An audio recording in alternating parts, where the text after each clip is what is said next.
Good evening and welcome commissioners, applicants, and interested parties to the August 22nd, 2024 meeting of the Cohasset Conservation Commission. The meeting is now open. My name is Valerio. I'm the new chair of the Cohasset Conservation Commission and will be running tonight's meeting as we implement the Massachusetts Wetlands Protection Act, Chapter 260 of the Cohasset Bylaws governing wetlands protection, and Chapter 263 of the Cohasset Bylaws governing stormwater management. Please be patient with me. This is my first hearing as the chair. The Conservation Committee is now in session. It's being held on Zoom. If you have any questions for the commission, please put them in the Q&A at the bottom of your screen. And when called, please limit your discussion to 3 minutes. You must include your name and address to be recognized. Present this evening on behalf of the Conservation Commission is our Conservation Administrator, Angela Giso, and our conservation agent, Charlotte Pechtel. I'll now begin by taking a roll call of the conservation commissioners. Please respond by repeating your name and saying present. Tom Bell. Tom Bell, present. Kathy Berrigan. Kathy Berrigan, present. Steve Magnell. Steve Magnell, present. And Valerio Romano, I'm present. So tonight we have a quorum of 4 commissioners. Before we proceed to the public hearings, the following hearings have been continued to a future date. In accordance with MGL Chapter 131 and Section 40 of the Cohasset Wetlands Bylaw and the Cohasset Stormwater Bylaw, Conservation Commission has continued public hearing on NOI 2130 for the Cohasset Harbor Marina at 37 Parker Ave, to modify the proposed drainage system by creating a swale and to extend the project for 3 years. We've continued that to September 5th, 2024. It will be via remote participation on Zoom. The public is invited to offer their input by emailing cpechtel@cohassetma.org. And details for the Zoom platform are on the Conservation Commission agenda, available online at cohassetma.org. Also, NOI 24-24 and stormwater permit 24-23 for the construction of a driveway at 31 Dolan Lane is also continued to September 25th. Same invite to the public by emailing Charlotte at cpechtel and accessing the Zoom platform by going to cohassetma.org and going to the meetings hearing notices. Sorry, Mr. Chair, I think it was September 5th. September 5th, I'm sorry, 2024. September 5th, both are continued to September 5th, 2024. If I misspoke, I apologize. Now, if there's nothing else, I will move on to our first public hearing. The first public hearing in accordance with, yes. Sorry, I'm so sorry, Mr. Chair. We have just one set of minutes for approval. Oh, that's right, yes. June 6th. The June 6 minutes are to be approved. Are there any comments on the minutes? Do I hear a motion to approve the minutes? I move to approve the minutes for, what's the date, Charlotte? 6/6. For June 6th, 2024. Second, anyone? Berrigan, second. Any further discussion? I think we could just do a voice vote for approval of the minutes. All those in favor say aye. Aye. Aye. Any opposed? All right, unanimous in favor to approve the minutes. Now, unless there's anything else, any other business, I'd like to move to the first public hearing. So the first public hearing, in accordance with Mass General Laws, Chapter 131, Section 40, the Cohasset Wetlands Bylaw and the Cohasset Stormwater Bylaw, the Cohasset Conservation Commission is holding a public hearing tonight, Thursday, August 22nd, 2024 at 6:30 via remote participation on Zoom for notice of intent 24-27 to reconfigure the parking lot and install a walkway and a new septic system at 739 Chief Justice Cushing Highway for applicant Jiginder Sajan. The public is invited to offer input by emailing cpechtel@cohassetma.org. And details, if you haven't accessed the Zoom platform but are somehow hearing this, they're on the Conservation Commission agenda online at cohassetma.org in the meetings and hearings notices. The public hearing is now open.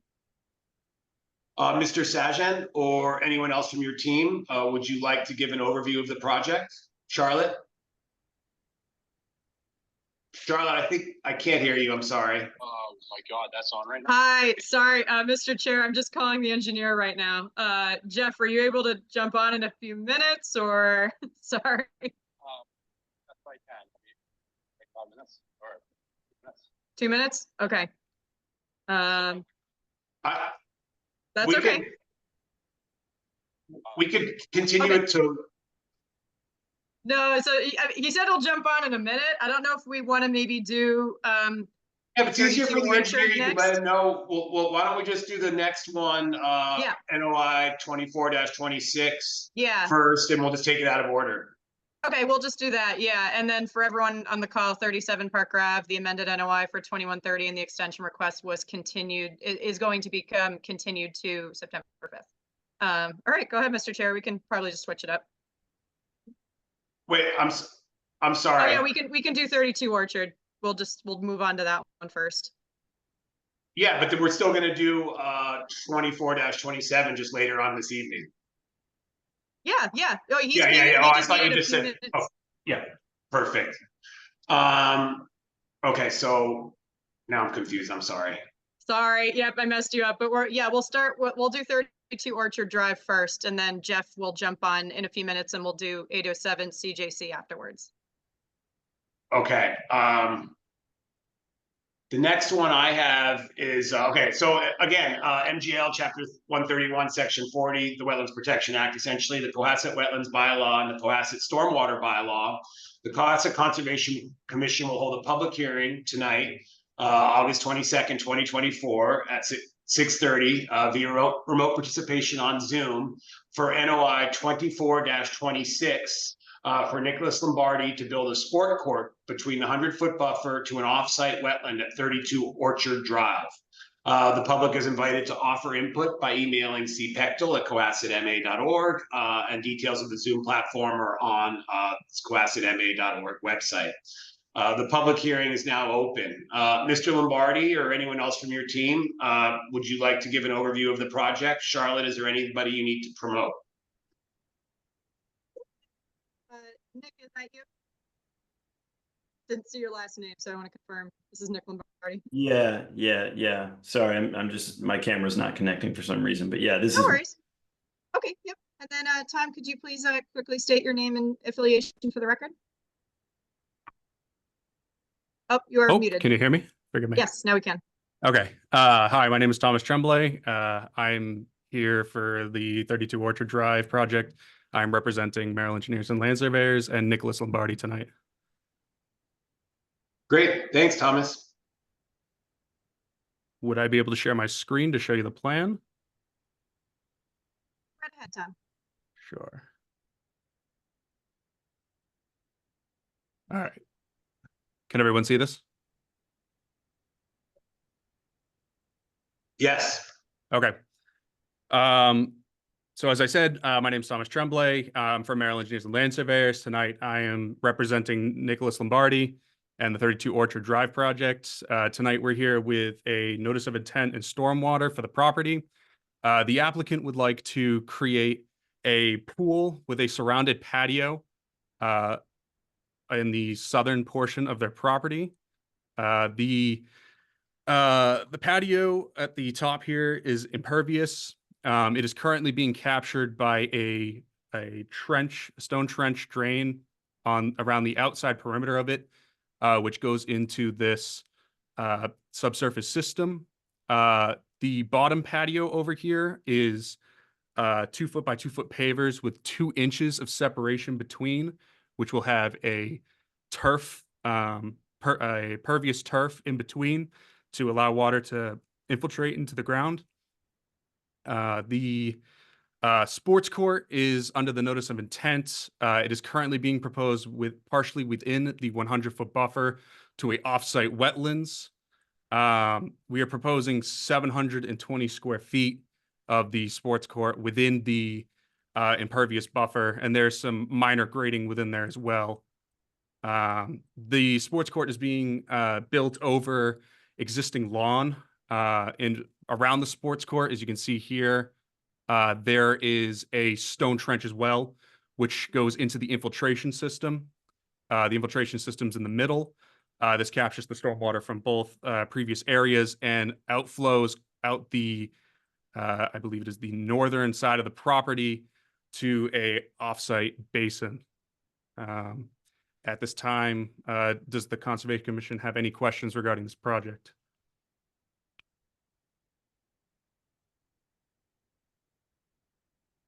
So for Charlotte, do you have any comments or notes that we should be considering? Only that, this application was initially submitted with just a stormwater permit. And then they, they submitted the NOI shortly afterwards. And in that time, they did do a test pit that you can see in the middle of the screen for the subsurface system.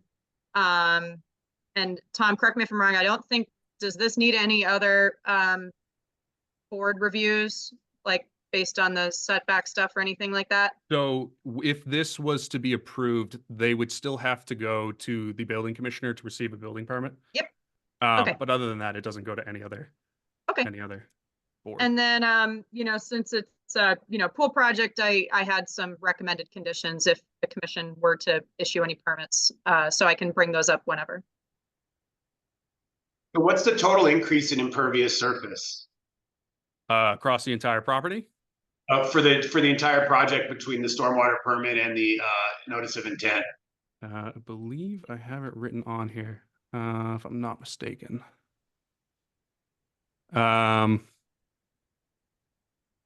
Do not seem to have it on here in front of me. I believe we are under the 5,000 square feet of impervious. I don't have the exact number on me right now. That's something I can get. Mainly the only impervious being looked at is the impervious within the sports court, within the 100-foot buffer. But the other construction triggered the stormwater bylaw, right? Is why you can't. Yes. I think the alteration is what triggers it because we have a area of disturbance. I believe that's what triggers the stormwater, if I'm not mistaken. And then those 2x2 pavers with the 2 inches in between, is that technically an impervious surface, or it just sort of? Yes. That? So, It is. so the pervious part, but the turf between is considered pervious. Water will be able to go through the turf and infiltrate into the ground. It's not considered a totally impervious surface for that reason. It's interesting. Tom, I have the numbers from the stormwater application, and Yep. just let me know if you think this is correct. I can't remember if it was updated based on when you submitted the NOI. The net increase in impervious was 2588 square feet, and the total area to be disturbed was 6,554. So it hit both of the thresholds for a net increase in greater than 500 square feet of impervious on the site, and then it hit the greater than 5,000 square foot alteration of land. So that's why it needed a full stormwater permit. Yeah, that is correct. I apologize. I don't have that up in front of me at the moment. And that That is information is true. before the impervious storm court or sports court, or that includes the sports? No, that includes everything. That includes the sports court and the proposed pool with the patio around it. Other commissioners, Mr. Bell, do you have any specific questions or comments? Yeah, let's have a look at the test pit that was put in. Sure. The test pit revealed no standing water, and we didn't find anything in the hole that indicated that there was water when it was dug down.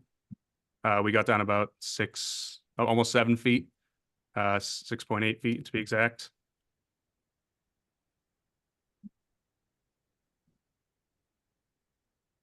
Yeah, so you have plenty of room there for your infiltration here. You have your 2-foot clearance. Sorry, say that again? You have your 2-foot clearance. Yes. So we have our 2-foot clearance from the bottom of the chamber to where groundwater would be. Yeah, and even though it is considered pervious, is any of that water in terms of, let's say, the gradient, the slope towards a catchment of any sort to capture anything that doesn't infiltrate on your pool deck? Does that end up going to the infiltration chamber in any way? So if I'm not So you're assuming mistaken, you're getting 100% infiltration here. yeah, I'm assuming I'm getting 100% infiltration from the patio over here and the sports court, as well as I believe we have some roof drains as well. So that is all going into the subsurface infiltration system at the moment.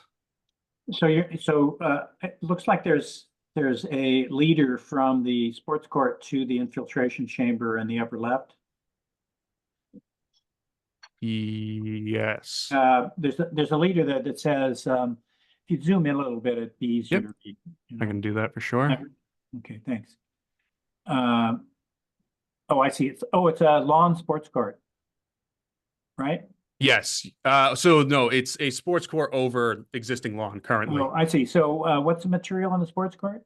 The material will be impervious, so it could be an asphalt, it could be a concrete. I'm going to assume asphalt for now. Okay, so it says proposed 4-inch pipe to infiltration system and. Yes. Okay, so, and you have a stone trench around it. Yep. So this box is the stone trench, which is Okay. surrounding the 3 sides of the sports court, and it'll come down to this connection point where it's able to get into the subsurface infiltration system. Okay, and you know, scroll down just a little bit, please. Sure. And so you also have another connected trench drain to stormwater system. That trench drain surrounds the impervious part of your deck here. Is that- Yes. So the impervious will be sloped towards the stone trench that will be around the side of this, and Okay. it'll come up into the using this tie-in into the infiltration system as well. Okay, thanks.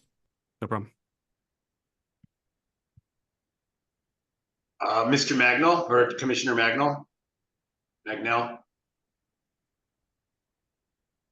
You're muted. you're muted, Steve.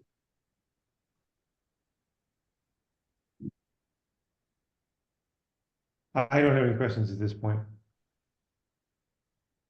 Commissioner Berrigan? Yes, I'm just wondering,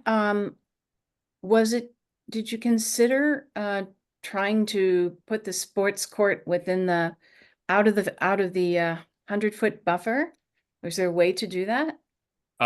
So given the constraints of the property, it didn't seem likely to get it out any further. We needed certain grading restrictions from where the existing driveway is going down to the sports court, and we didn't want to pull it anymore going towards I believe it's the west of the property, because we didn't want to have it over the infiltration basin or the infiltration system. I mean, so that's the reason for its location where it currently is. Okay, thank you. So it looks like there's some sort of structure that's off your property. What's that all about? It looks like it might have been Which one? just to the north of this property, there's This one right here? no, to the north. Charlotte, Oh. will you bring up near map? I'm a little wondering what's going on there. Yeah, sorry, give me 15 seconds. Yeah, I 32. thought I had logged in here.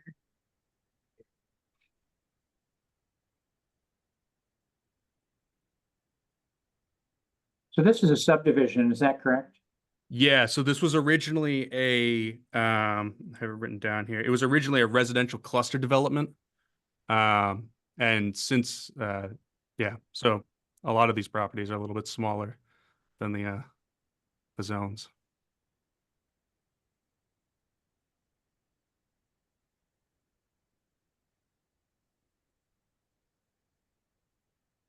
So you're gonna have to grab the screen back.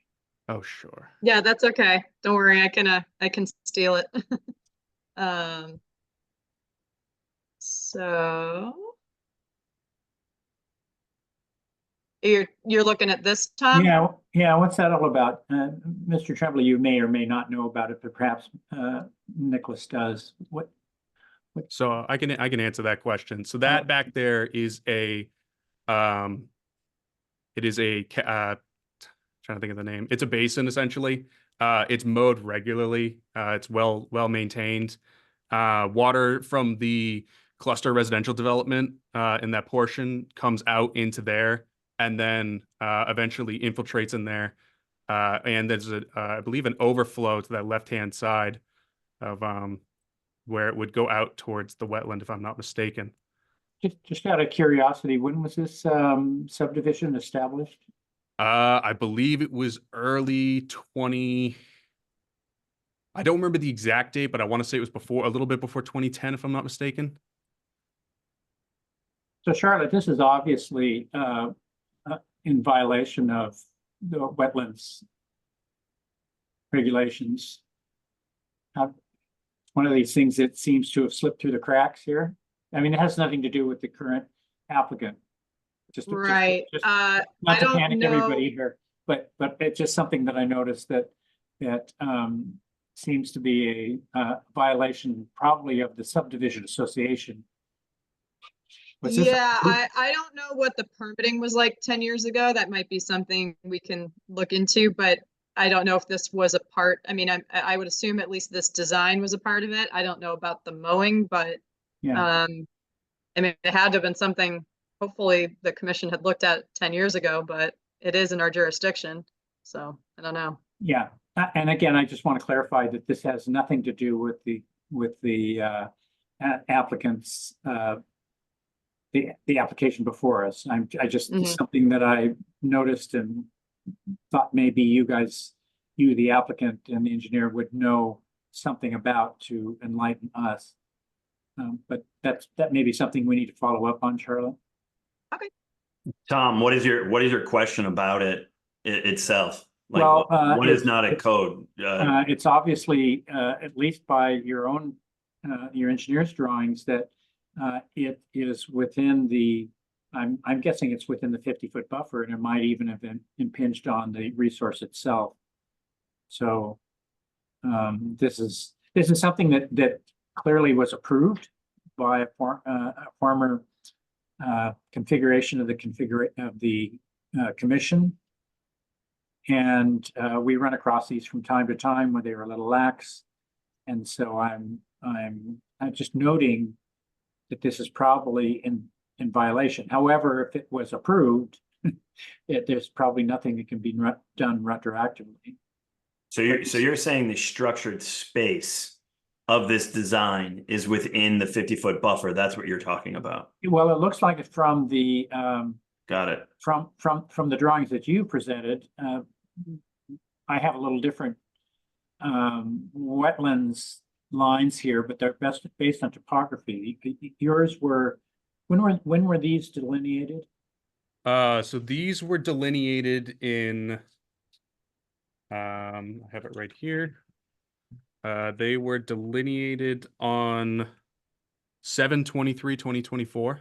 Yeah, so yours is current.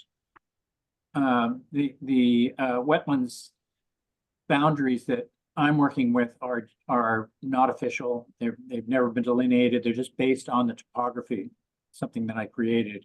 And so so from that basis, it looks like it's outside of the buffers and the resource. But from what you've just shown us, it appears that they're well within the buffers and perhaps the resource itself. So again, this is something that's a kind of an internal Conservation Commission issue that has really no bearing on your application.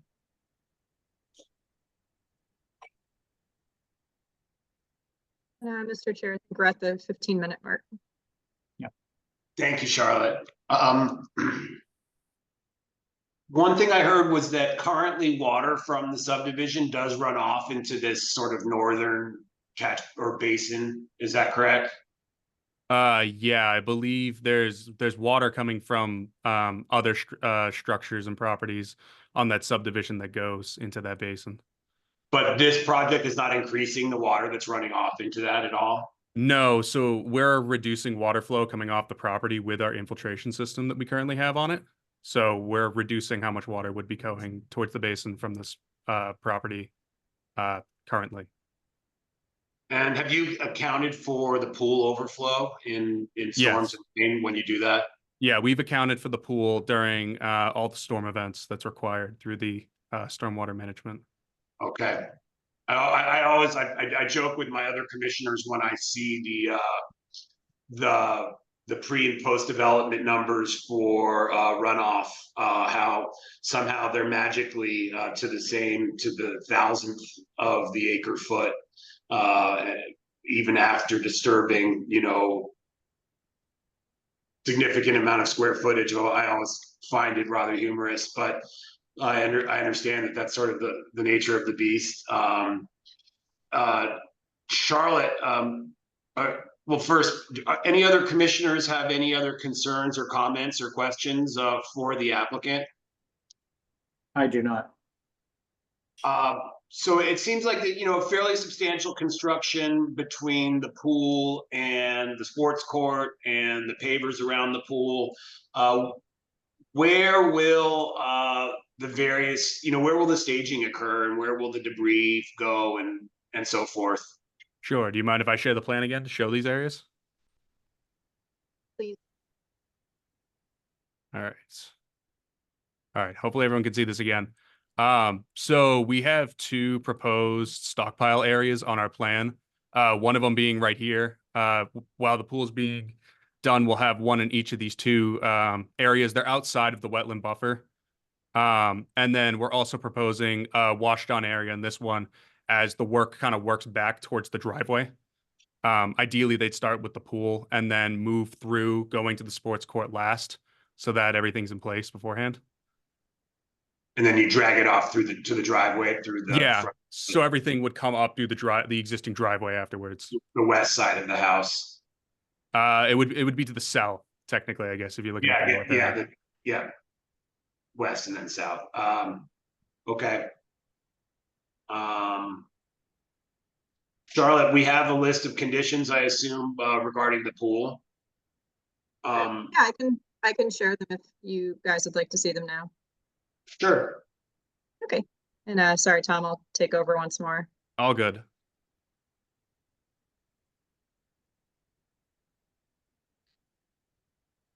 So for everyone's reference, we have issued these conditions most recently for quite a few pool projects that we looked at in the buffer zones. I've highlighted some in blue, I didn't know if you guys wanted to keep them, but I'll just quickly go through them. So any pool drainage shall not be drained onto any land that would drain into the wetland or buffer zone, for obvious reasons. And then we've done this for other pool projects that are, in the buffer zone, and we just don't want the water drained into the marsh or the wetlands. So the pool shall never be drained entirely, only be lowered as appropriate to prevent spillover. And then the pool shall only be drained in accordance with all conditions as specified in one of our template conditions. It has a bunch of best management practices, which they're pretty common sense. And then for site inspections, I had, pre-construction, stormwater inspection for pre-installation. And then if you guys wanted me to, we've done this for other projects where we just look after blasting and prior to backfilling to just make sure everything looks okay. And then before any landscaping, and then a final inspection. So if you guys want to keep the stuff in blue, I can, keep it or remove it, whatever works for you guys. I mean, I have no objection to the stuff in blue unless for some reason it's not applicable, but it seems to me that it makes sense. Yeah, basically, we just don't want the water directly draining into the wetlands, and yeah. Yeah, and then over time, just maintenance of the pool and before winter and whatnot, we'd make sure, not to, the pool is drained and maintained in accordance with the bylaw and then the conditions that you'll have in the general and the template conditions. So I have a final question. I think it is. What sort of filtration system is this pool going to have? The specific type of chambers it's using?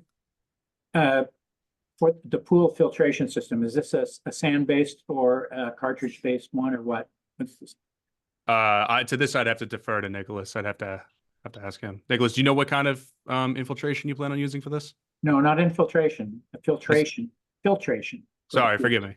Filtration. I don't know the specific name of it itself. Are you asking, like, is it a chlorine pool or a saltwater pool? No. Swimming pools have filters, right? Yep.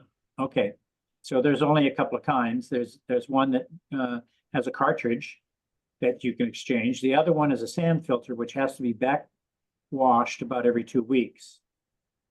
I've got all the specs in a file cabinet. You're gonna see me shrink because I'm at a stand desk. I'm just going to the file cabinet to pull out the form. Yeah, sure.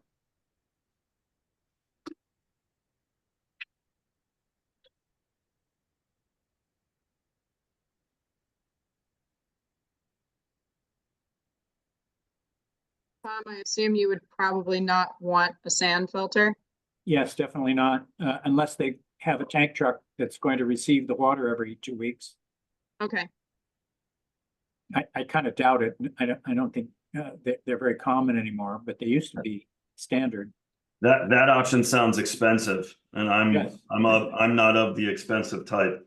Well, it's not expensive if you have a place to actually dispose of your water on your property or whatever, but and there are a number of them in town.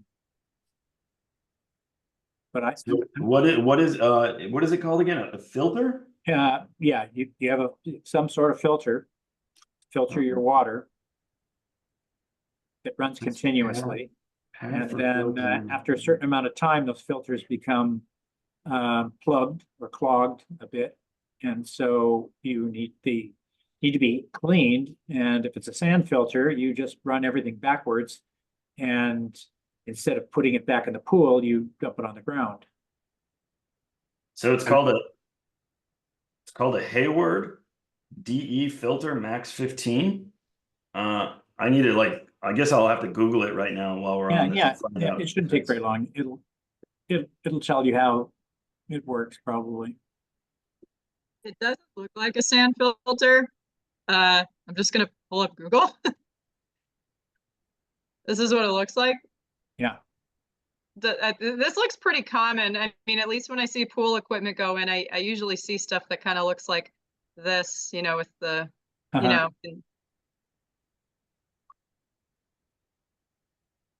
I don't know, it doesn't look like a sand filter, but Well, they don't look very different. I mean, I had one for some years, so okay. And my firewalls are shooting up.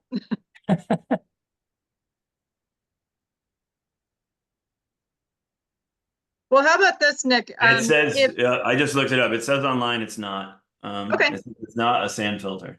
okay, good. Yeah, so DE stands for diatomaceous. Diatomaceous earth? Diatomaceous Oh, earth. Yeah, okay, good to know. yeah, Learned something. great. That's perfect. So I just added a condition that the pool filtration system shall not be a sand filter. I think that's And it's pretty not. simple. Great. Yeah, and since it's not, that should be a easy condition to follow. So, do any other members of the commission have any other proposed conditions or thoughts on this project? I do, I'd like to go back to the sports court just for a minute. Yes. I think you said there will be 720 square feet that would be within the 100-foot buffer, and that the sports court was impervious, correct? Yeah, it would be an impervious. Okay, is it possible that you can have a sports court that has made of pervious material? Do they make them? I think they do, but I'm not So an sports courts, expert on it. so sports courts can be pervious. The only issue with that is that it's not financially viable for this project. It requires a lot more money than anything, which I don't think the client's willing to spend. Mhm. Okay. It's Thank you. it's $15,000 more, and it Wow. needs to be serviced every 2 years. So they actually have to tear the court up, and they actually have to dig, and they actually have to move everything. So I think it actually does more impact to the area around it than the proposed, because I looked at both options. Okay, Because the additional study that I just paid for the wetland, because the previous one was from 2012, was $4,800. And so when I was measuring the cost of either option, because I thought maybe I'd go that route too, because that's easier for everybody. I don't even think we would attend this meeting because it would be so pervious. But then when two different sport car companies priced it out and then told me the amount of maintenance and upkeep and what it actually disturbs, then I went back to Maryland, and this is why we had proposed a wider stone channeling system and then an even larger drainage system than what we had currently proposed for just the pool. It was originally smaller. Okay, thank you for that explanation. Sure. Appreciate it. And, Thanks. and Kelly, I share your concern, but given sort of the nature of the subdivision and the fact that, this is sort of the drains are surrounding the new impervious surface, and there's really no trees coming out. The total water runoff from the site is actually being decreased. I don't have much objection to what they're proposing, but I definitely share the concern, especially when you're dropping a big piece of asphalt, in the middle of what used to be lawn. Why not make it impervious if possible? But looking at the larger scale of things, I don't see a big problem here, particularly given the water runoff is actually decreasing in total. Got it. Yeah. Thanks. So if there's no other conditions, is there any member of the public that's attending that would like to speak for or against this project? We have a small audience tonight. I don't see anyone raising their hand. Trying to do my chairman thing. Okay, with that, so is that the complete list of proposed conditions, Charlotte, that you've put on the screen? Yes, unless anybody else would like to add anything else. I just added this one, that the pool filtration system shall not be a sand filter, which we confirmed it is not, but just, you're already complying with the condition before you've issued the permit, Nick, so we appreciate your cooperation. With that, does anyone have a motion regarding first? Why don't we start with? Do you think we should start with the stormwater permit first and then do the NOI? Whichever's easier for you guys, and then you don't need a variance in this case for the order of conditions. There's no work in the 50. So I'll make a motion to issue a stormwater permit for 32 Orchard Drive, stormwater permit 24-21. With the conditions that are shown on screen and will be entered into the public record via our minutes. Berrigan, second. Any further discussion? All right, let's take a roll call vote.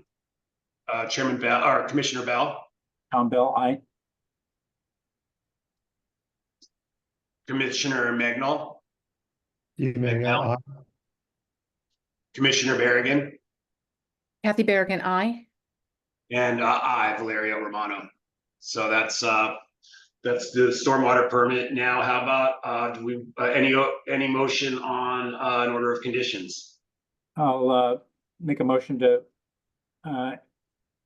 for an order of conditions for NOI 24-26, 32 Orchard Drive, for with the conditions that are shown on screen and will be entered into our record, and to close the public hearing. Second. Anyone? Steve Mangal, second. Any further discussion? All right, let's take a roll call vote. Commissioner Bell, Tom Bell, aye. Commissioner Magnell, Steve Mangal, aye. Commissioner Berrigan, Kathy Berrigan, aye. Mario Romano, aye. All right, I don't think you need a variance, so you're off to the races. I believe the public hearing is closed for your stormwater permit and NOI. Great job, guys. Thanks, everybody. Thank you again. Thanks, Tom. Enjoy your fun area now. Yeah, now comes the hard part. Like, Yeah. thanks, It looks like everybody. it's gonna be great back there, so enjoy I got 3 kids under 11. I sure hope so. it. Thank you, everybody. You're Have welcome. fun. Bye-bye. Thank you. Welcome. So let's go back to our first public hearing that we had pushed down the agenda. Charlotte, is everyone available now? Yep. Okay, great. So I'm just going to recall NOI 24-27 to reconfigure the parking lot and install a walkway and a new septic system at 739 Chief Justice Cushing Highway. I believe the name of the applicant is Jaginder Sajan. Mr. Sajan, does you or anybody from your team have a presentation? Is there anybody we should promote, Charlotte? The public hearing is now open. And I'm sorry, Mr. Chair, I think it was 807 Chief Justice Cushing Highway. And then we have. Why do I have 739? I'm not sure. Maybe a typo. Yeah, I'm sorry about that. That's okay. And then Jeff, sorry, can you quickly state your name and affiliation for the record, please? Yeah, thank you, everyone. Jeff Assett here with Morse Engineering on behalf of the property owner and the applicant. Great. Hi, Jeff. Hey, everyone. I apologize, I was running late this evening. But jumping right into this, this property is 807 CJC Highway. The project was actually permitted twice back in 2015 and 2020, but they didn't do any of the work. At this point, they're ready to get going on it finally. This property is immediately adjacent to the Cohasset Village Greenery. There's a small commercial building. It's yellow to the left of it. And the property is small too. It's about 14,000 square feet. It's developed, so this plan is 2 viewports, and on the left-hand side are the existing conditions. So it's developed with a small building here. It was built in 1920. It was formerly a dentist's office before Yogi, the property owner, bought it. It has parking here, and there are wetlands out back. The property is developed up to this point, and then there's an area out back that's used for storage by the Cohasset Village Greenery. The wetlands were flagged by Brad Holmes. There's a BVW, as well as Bound Brook, which we're showing the 100-foot and the 200-foot buffer zones still.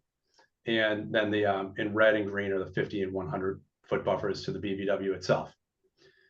So the site work that we're proposing, and which was permitted in the past, is a septic repair. Currently, they have a cesspool that does not pass a Title V inspection. So that's going to be upgraded. It's going to be a microfast treatment tank, going to a pump chamber, and then to a small leaching field. So that'll be a big improvement, going from a cesspool to a Title V compliant system. And the other work is expanding the parking lot right here. There's just a small area to be added to add an ADA parking space. Jeff, would you zoom in? I can't see where your cursor, I can't follow your cursor at all. Yeah. There we go. Thanks. So the existing edge of pavement is here with a walkway to the door. This is all paved currently.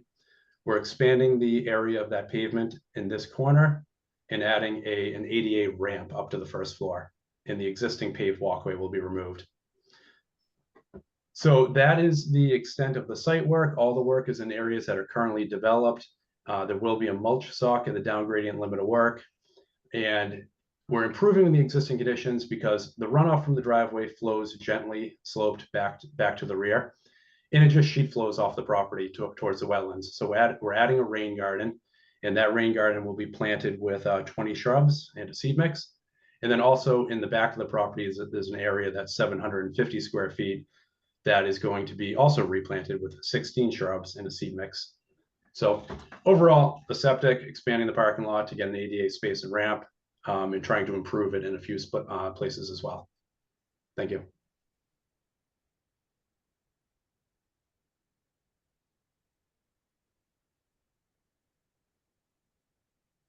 So let's start, Charlotte. Do you have thoughts or comments or communications that you've had with the applicant over the years, or with Jeff regarding the project that we should be aware of?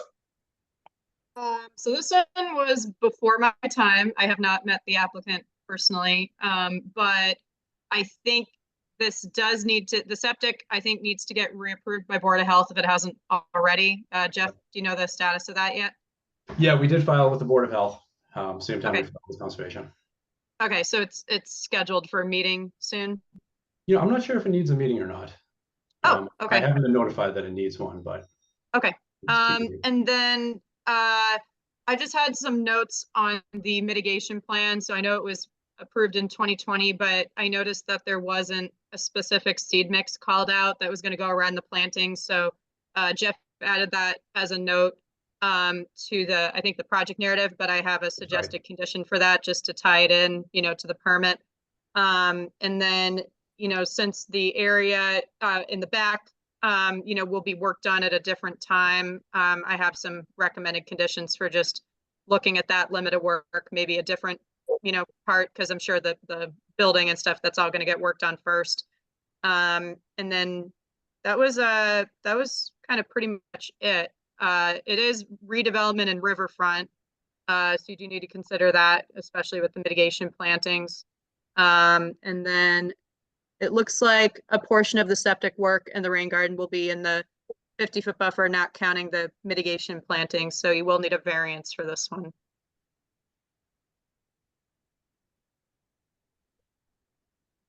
Commissioner Bell, I have no questions.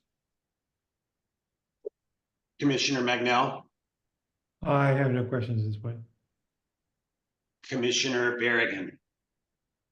Nothing at the moment. So, Jeff, can you talk a little bit, can you just describe a little bit in more detail the work that's happening within the 50-foot? Yeah, so the work in the 50-foot buffer, starting out back, this is a paved area. It predates the Wetlands Protection Act. Beyond the pavement, we're proposing to install at the edge of the pavement, Jersey barriers, and that would prevent any future encroachment into the slope where there has been storage in the past. And then that area beyond the barriers will be planted with shrubs and a seed mix. So it'll prevent future encroachments. Also, Sorry, go ahead. Also in the 50-foot buffer is the rain garden. That's in an area of an existing lawn. So it'll be some gentle grading. It's about a foot deep in planting it. So that also improves the buffer zone in that area. And then the septic system, we're able to keep the leaching field outside of the 50-foot buffer, but the sand overdig goes beyond by about 4.5 feet. And the pump chamber goes beyond the 50-foot buffer. We can't do any better than that. We have the system pulled as close to the foundation as we possibly can. But it's going to be a big improvement because right now it's a cesspool that's small, undersized, and intercepts the groundwater table. And the new system is going to be a treatment tank. Even though that tank's in the 50-foot buffer, I'm not concerned about it overflowing or spilling in any way. It's a monolithic, watertight tank that's meant just to pump the water up to the leaching field.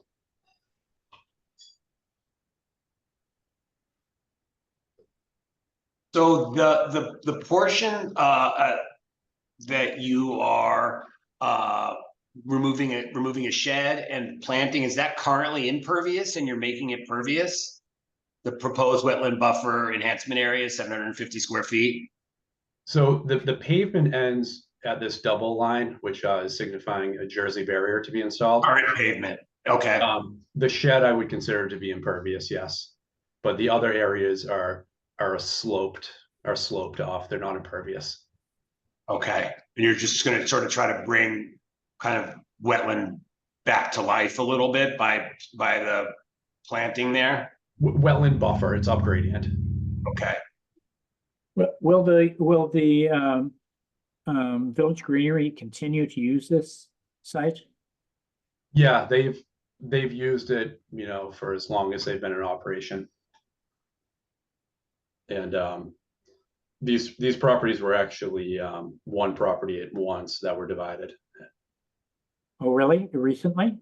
No, it was, I don't have the date in front of me. It was at least in the 80s, if not prior. Yeah.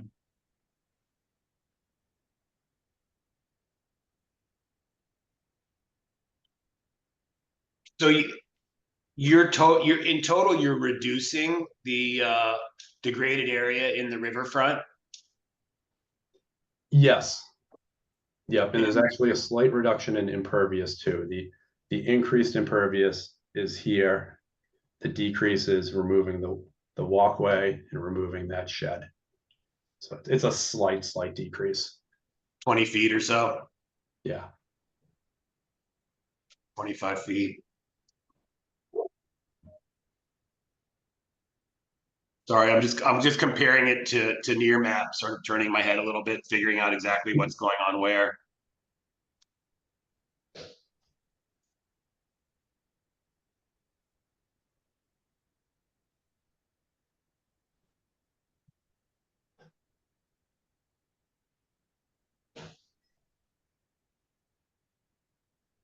So are there any ongoing liabilities for your client here? Based on what Village Greenery does on their property? What are they storing there? Are they, you know,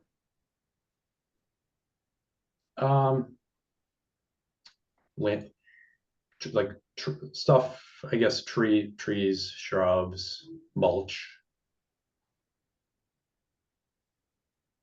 I suppose they have some liability. I don't know what their agreements are.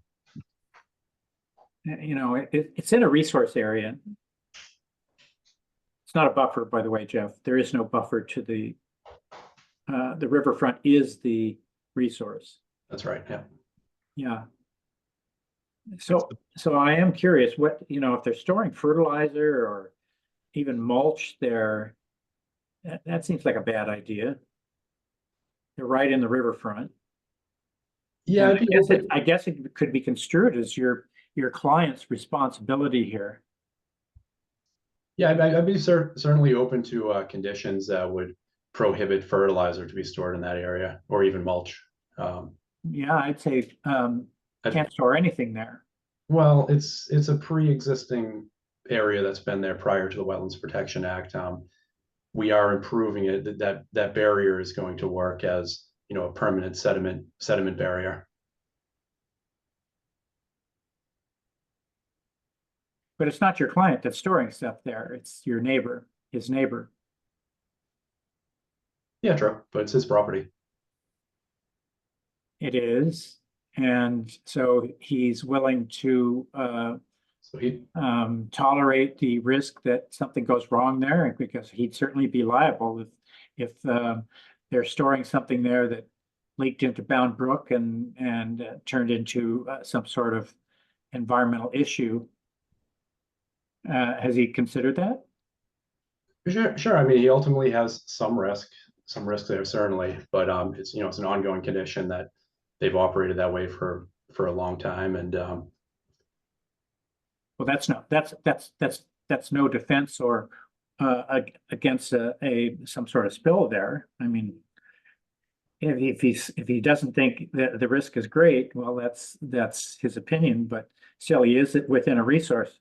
His property is within a resource area, and he's allowing a neighbor to do whatever. I don't know what the restrictions are, but it seems like we should be putting some restrictions on it here ourselves as a condition.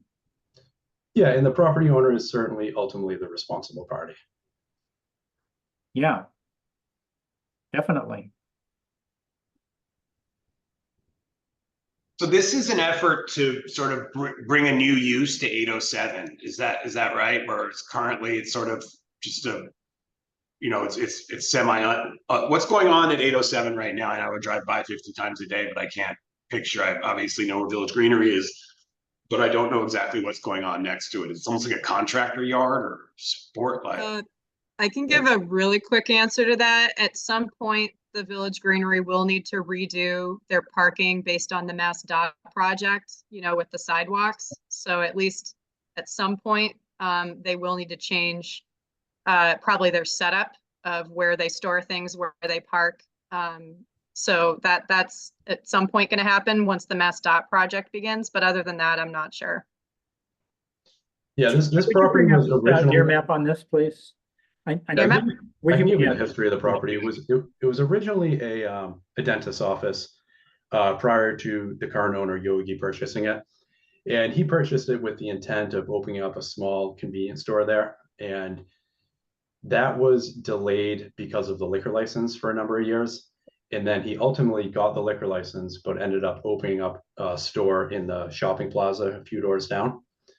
So at this point, he's looking to, and during that time, the Village Greenery had leased the property, so there was display in the front part of the property as well.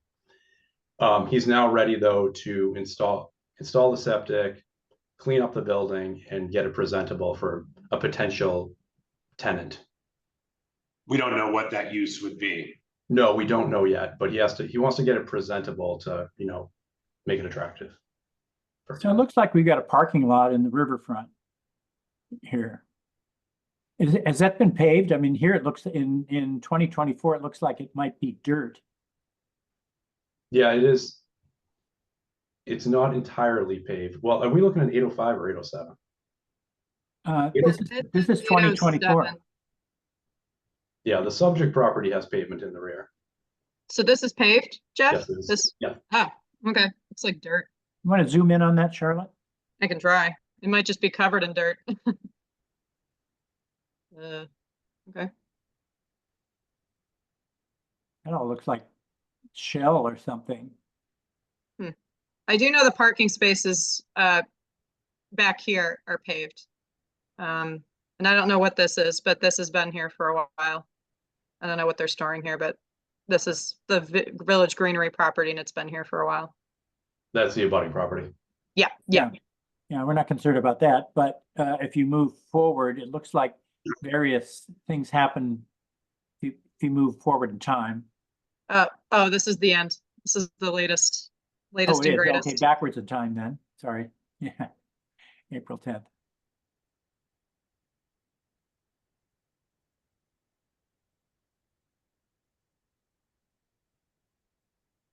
Yeah. Uh,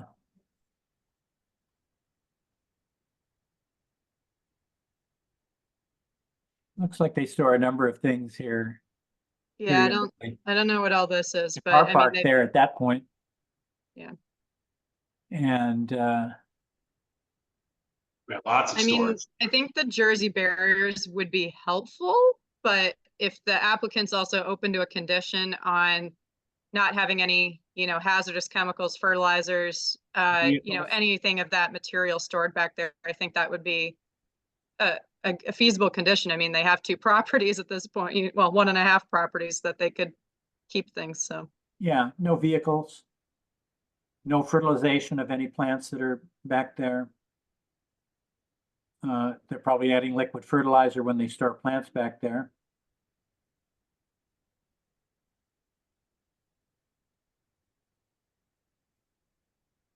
Looks like Village Greenery is actually encroached all the way across, at least in this case, if the property lines are right, but we know these assessors maps are not very accurate, but looks like they're already pushed into the next property to the southeast as well a little bit. So I'd be in favor of writing some fairly strict conditions here of what they can do in this spot, paved or not. It's in the resource area. Yeah, Charlotte, can you zoom out a little bit on the near map? Maybe one more. You can, and then, okay, there, you can really see the river running right there, you Yeah, know? yeah, it's right. Yeah, and the idea of It's having, pretty close. having fertilizer and motor oil and gosh knows what else sort of, unfettered running into the river there, I think is, quite nasty. And so I would agree with Commissioner Bell that if approved, there should be some significant conditions, which, almost just would mimic what the law and the responsibility of the property owner is anyway, to prohibit anything like that from happening and from being stored in such a manner as to, get into the river there. So I would agree with any such conditions. It's either that, Jeff, or you guys need to put some sort of drainage system in here and make sure that any water that escapes here is treated Captured. as well. Probably the best thing for your client is to say, you can't use my property. Yeah. So I mean, we can certainly agree to conditions. I do agree that's reasonable and the prudent thing to do.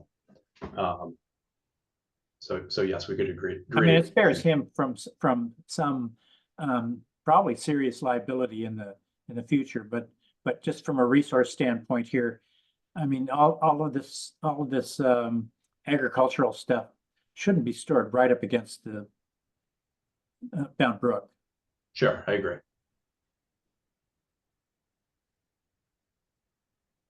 Charlotte, you're muted. Sorry, you guys can probably see this. I may have pulled up my whole screen, but I We're guess, editing Mr. 4. So yes, Mr. Chair, we are a little bit past the 15-minute mark. I didn't know if this condition, I just added this one. I can read the rest of them, but I just had fertilizers, chemicals, vehicles, any other hazardous materials should not be stored within the rear of the property, within the inner riparian zone of the 200-foot riverfront area, and within the 50-foot wetlands buffer zone. So that pretty And then- much covers the, the back half of the property. I'd like to see then a comma space and shall not be stored in such a manner where runoff from any such materials or vehicles will enter the resource area or the wetlands buffer zone. Yeah, so you've kind of included vehicles as hazardous materials here, fertilizers, chemicals, Oh, yeah, sorry. and vehicles. I think that's, or known hazardous materials. Yeah, wait, hazardous materials.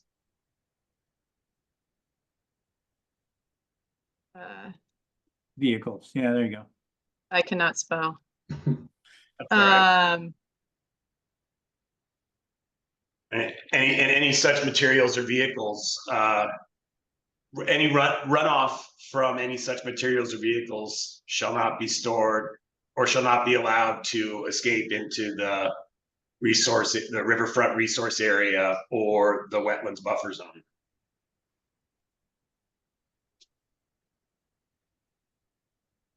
wait, sorry. So so we're saying no, basically no chemical stuff or vehicles stored within the rear of the property, but then I guess for anything that is stored back there, what did we want to say, Valerio? No just use of fertilizer or pesticides or herbicides.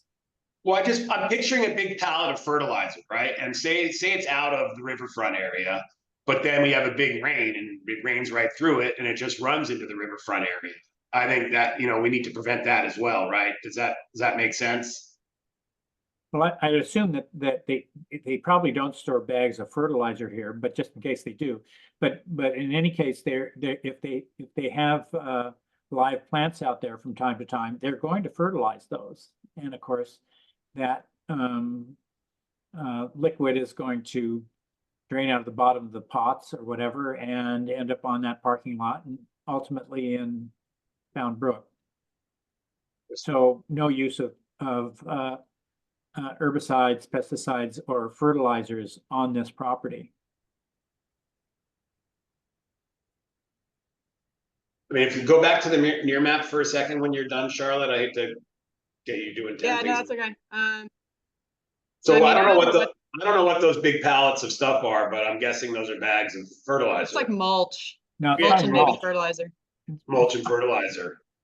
So that's runoff from that is going into the river right now, even though that was Okay. 2022. So I just want to prevent that. Yeah, you don't Okay. know what's in it. I mean, If it's that dyed mulch, that black stuff running off and whatever. A lot of mulch has died, so yeah. yeah. What did we want to, sorry, Valeria, I was too slow to type it out, but what did we want to say about drainage? So we're basically saying this is not allowed, this is not allowed. And then what did we want to say about drainage, since it's close to Bound Brook? I was trying to type something. Yeah, and there then- you go. That's right. Shall not be allowed to drain. Oh, Hold on. I may have just gotten kicked off, and that's nice. Hold on.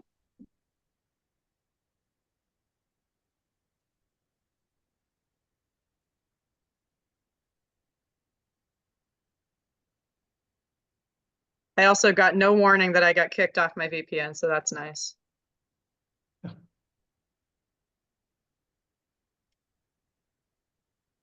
It's funny, it triggered my OneDrive. As soon as you got kicked off. That's weird. It opened up my OneDrive photos, Yeah, that's weird. really. Ah, I guess the overall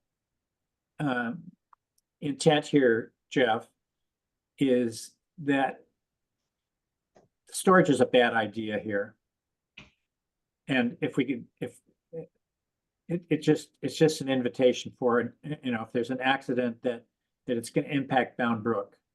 And ultimately then it's gonna impact, it could conceivably impact Gulf River. Right, so you want to limit Yeah, the storage of anything that could be a threat. yeah, basically. That's right. I have a bit of a concern there because there's this line on the plan that shows that back area has a property easement.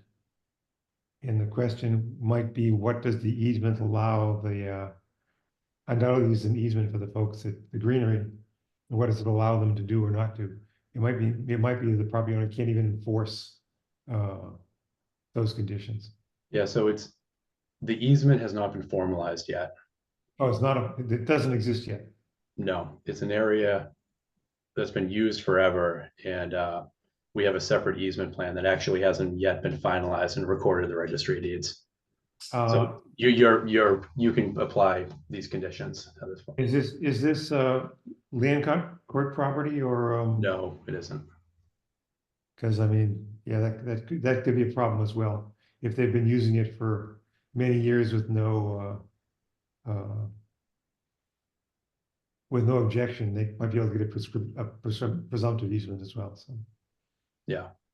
So by issuing a new easement, it would seem then that there's no grandfathering in anything here. They're subject to whatever the current rules and regulations are for what they can do in terms of use.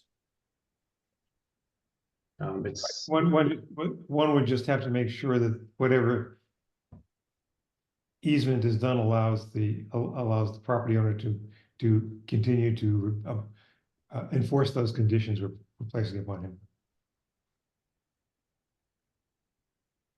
So we can if there's no easement, then we can put those conditions on with no problem. And if there will be an easement, then it has to be clear that that those conditions will still be enforced. Jeff, do you think it'd be appropriate to consult with your client? This is a fairly sticky problem here, it seems to me. Yeah, I would be, I'd be hesitant to kind of formalize these conditions now, Jeff. I don't know if it's best to maybe I can send over a draft and then we can look at them and come back on the 5th just to finalize them. Because if this is going to involve easement stuff, that normally involves, hate to say it, but legal teams. Yeah. It's an existing parking lot, and I know the property owner does not want to give up that area. He wants to keep it as pavement, and he'd like to allow the neighbor to continue to use it. But I think it's almost common sense that fertilizer shouldn't be stored there, and I think it's a reasonable condition to, we're trying to improve that area without giving it up. Sure, So- I'm only suggesting that he's not on the call. Is that right, Jeff? No, he isn't. So But- he should be made aware, I think, of our, I'd call them reasonable and serious concerns here. And maybe he needs to think about this. And just to second that, I would like, maybe some language proposed by you, Jeff, that would sort of be all encompassing here so that we could have the sense of comfort that now what seems to be a clearly, dangerous condition for the riparian zone and even the wetland setback, and it's been ongoing for some years, cease to exist. And with this new development, this is an opportunity for us to clean up that area. When you look back on your map within the last couple of years, you do see storage of what could potentially be, polluting a river that's a tennis ball's toss away.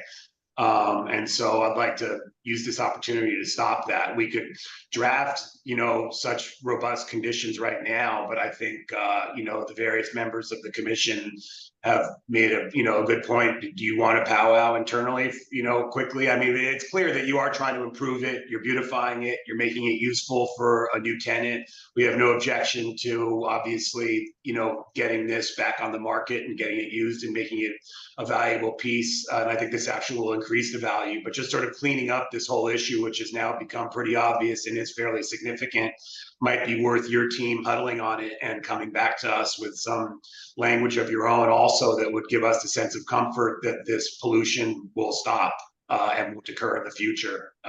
Does that sound right to the members of the commission and Well, Charlotte? I would say we don't have any evidence of pollution. I'm talking about the potential here, not any obvious or known issues, but there's the potential for a problem here. And if and when we do write conditions and approve this, we want this to be pretty much, pardon the pun, but watertight back there. And it doesn't look so good right now. There is the potential for misuse. It's something that the town would only become aware of after a spill. We're not in a position to be monitoring what's happening back there, sort of out of public view to a large extent. So I'm not comfortable with moving this forward until this has been considered a little further, Okay. not just tonight, but I think Yeah, and I didn't mean to state definitively that there was pollution going on. When I look at those pallets of some unknown material being stored by a greenhouse business, I can sort of have fear of what might be in there, and then large rain runoff from those types of pallets is pretty obvious what could possibly be there. So I just want to make sure we limit that. Jeff, do you think your client would have, would pick it up at our next hearing and just sort of wrap up these little pieces for us so that everybody gets gets comfortable in approving this? Yeah, that's fine. So if you wanted to continue to 9/5, I'll be at that hearing anyways. And in the meantime, I'll put together the conditions, some language, run it by Yogi, the property owner, and work with Charlotte on it. yeah, clarify the when you come back, clarify the specifics of the easement, what's actually your client is allowing to happen and what he might be prohibiting. Okay. We really want a clear view here of this. I mean, obviously, if this was something new construction, we wouldn't even allow this to happen. Right. So Yeah. we don't want to make, I would call their backyard a bad situation. It's in a resource. Okay. I don't think we're actually saying anything that isn't just, the rules anyway, right? This is Yeah. this is what our bylaw says, and it is what the Wetland Protection Act says anyway. We're just, sort of restating it in a condition, right? So I think that's all we're doing, just to make it clear, because sometimes those larger sets of authority can be a little more amorphous. So we're just trying to say clearly, let's not do this if it's happening already, or even so. So Yeah, Yeah, I think we're improving the area, and I think we can improve it further with conditions and reduce risk with conditions. that's great. I appreciate your indulgence on that. So with that, does anyone have a motion to continue? What is this? Let's see. I think you just declare that it's continued until such and such a date. Yeah, 9/5, I think. Right, Jeff? You're good with that? Like a Yes, week? please. Okay. No motion is necessary. Okay, so we will continue NOI 24-27 to September 5th for further discussion, and expect and hope that the applicant will bring us some proposed language regarding the intended use of what may potentially be an easement, and to clarify that we will not have any hazardous materials or vehicles stored in there or in such a way as to create a hazardous condition to the riparian zone or the wetland setback.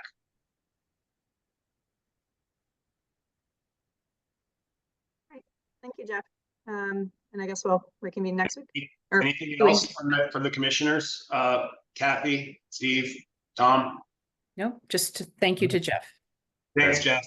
Thanks, everyone. Have a good night. Okay. Good night. Okay. See you on the 5th. See you then. Okay, so let's see here. We got that one, that one.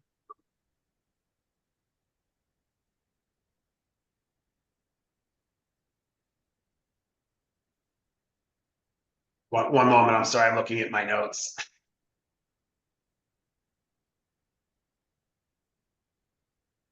I believe that's all. We're on to orders, enforcement orders, for the rest of the evening. Yep. Are we ready to take up the first enforcement order, Charlotte? Can I move on to that one? Absolutely. And I'll be Yep. quick with this one because the property owner, long story short, she could not make it due to some, personal matters, but I will be working with the property owner, it sounds like, moving forward. As you guys may remember, this was a contractor who had been doing a lot of landscaping in the rear of the property and probably committed one of the bigger violations of filling in a wetland. And we found out after the fact, the owner had told the contractor to come to me after 90+% of the work was done. He was able to remove some of the fill, but not all of it, because earlier this spring, the ground was literally like liquid and it was impossible to get an excavator back there to remove all of it, but he did remove a good portion of it. The last time we had a hearing about this was May 23rd. We had spoken to him and he had given us a very brief proposed draft of a mitigation plan, but it was not finalized. We have a current enforcement order on the property requiring a mitigation plan. It was due quite some time ago. And we have, quite frankly, I've not heard from this guy since June 20th. So it seems like he has disappeared and he's ghosting my texts and calls, my emails. The unfortunate part about this, which is why I wanted to bring it back to the commission's attention, this person does not have an address. So that makes it very difficult to issue fines or enforcement orders against somebody who cannot be found with an address. Charlotte, would you clarify that?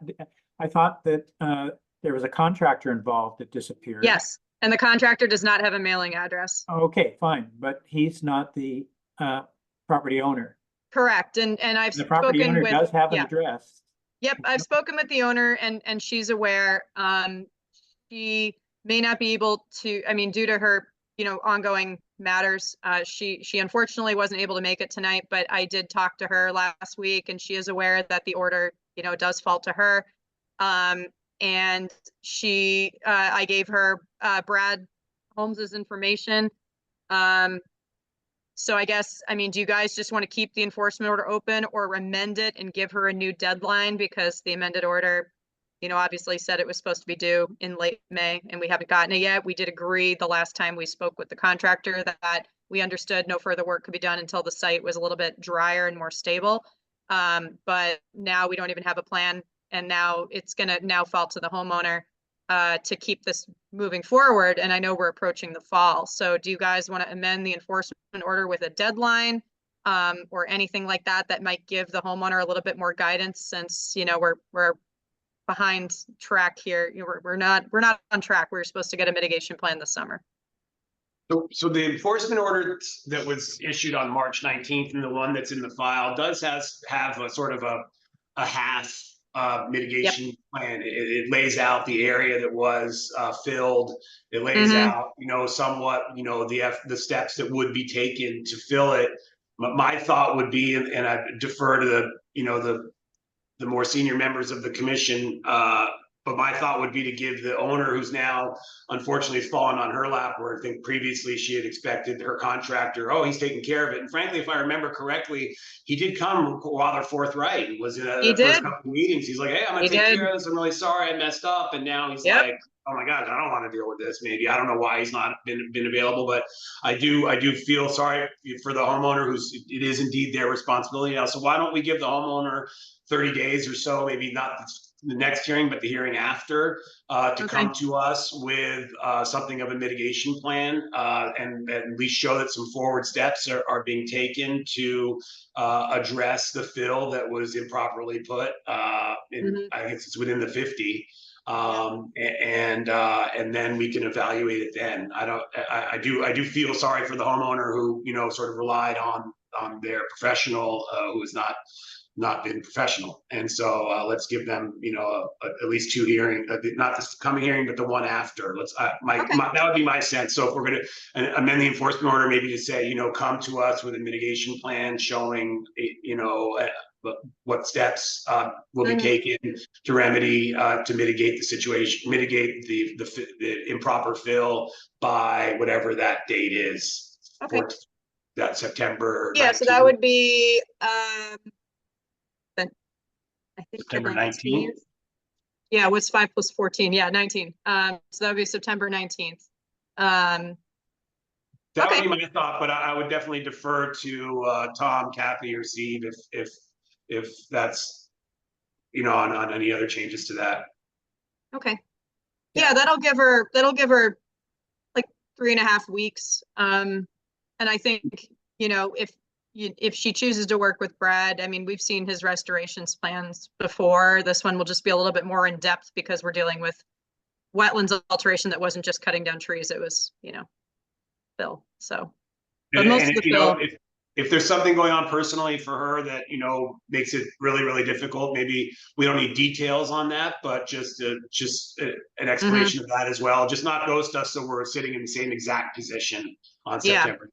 That would be the worst case scenario as far as I could tell. Yeah, and yeah, I think we just need some sort of plan, whether it's a rough draft or whatever, just some assurance that the homeowner will work with us. She has been made aware of what happens if you don't, which again, it's unfortunate but again, it follows the property. I mean, you can go after the violator separately, but unfortunately, I don't think we can in this case. It doesn't have an address. May have also blocked my number at this point, so. But anyway, okay, so did you want to vote to issue an amended enforcement order for a restoration plan by, are you guys okay with the day of the meeting? That'll give her like 3 weeks, 3.5 weeks? Or do we want to do October, the first meeting in October? I know we're getting, into fall, but. Why don't we ask for an amended restoration plan? I wouldn't need a ton of time to look at it. I don't know what it would do I don't know how much public notice is really required. So maybe if we asked her for a plan by September 11th, and then that would give us a couple days to review it or September 15th, that would give us a couple days to review it for the meeting on the 19th. Okay, that's fair. Yeah, like the Monday of, or the Monday Yeah. before. That's the 16th probably. Let me just check my calendar. Do you think that Yeah, gives just- enough time? I'm sorry. 16th? Yeah, so like 4 days, before the meeting. I would give her a bit more time. I mean, she. Yeah. Especially if she has some personal things going on. Day before? Well, how about then we No, push it to the next meeting? I'd give her, I don't think a September meeting is probably gonna work. I don't mean, know. She's Yeah.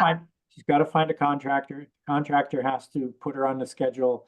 I think 3 meetings out is probably better than 2. Okay, Maybe so that would October 3rd be, meeting. I'm pulling up my schedule. That would be October 3rd. So that's, early into October. So maybe that to be heard on October 3rd with information provided to the commission by September 26th. Yeah, so a week before. Okay. Does that sound fair?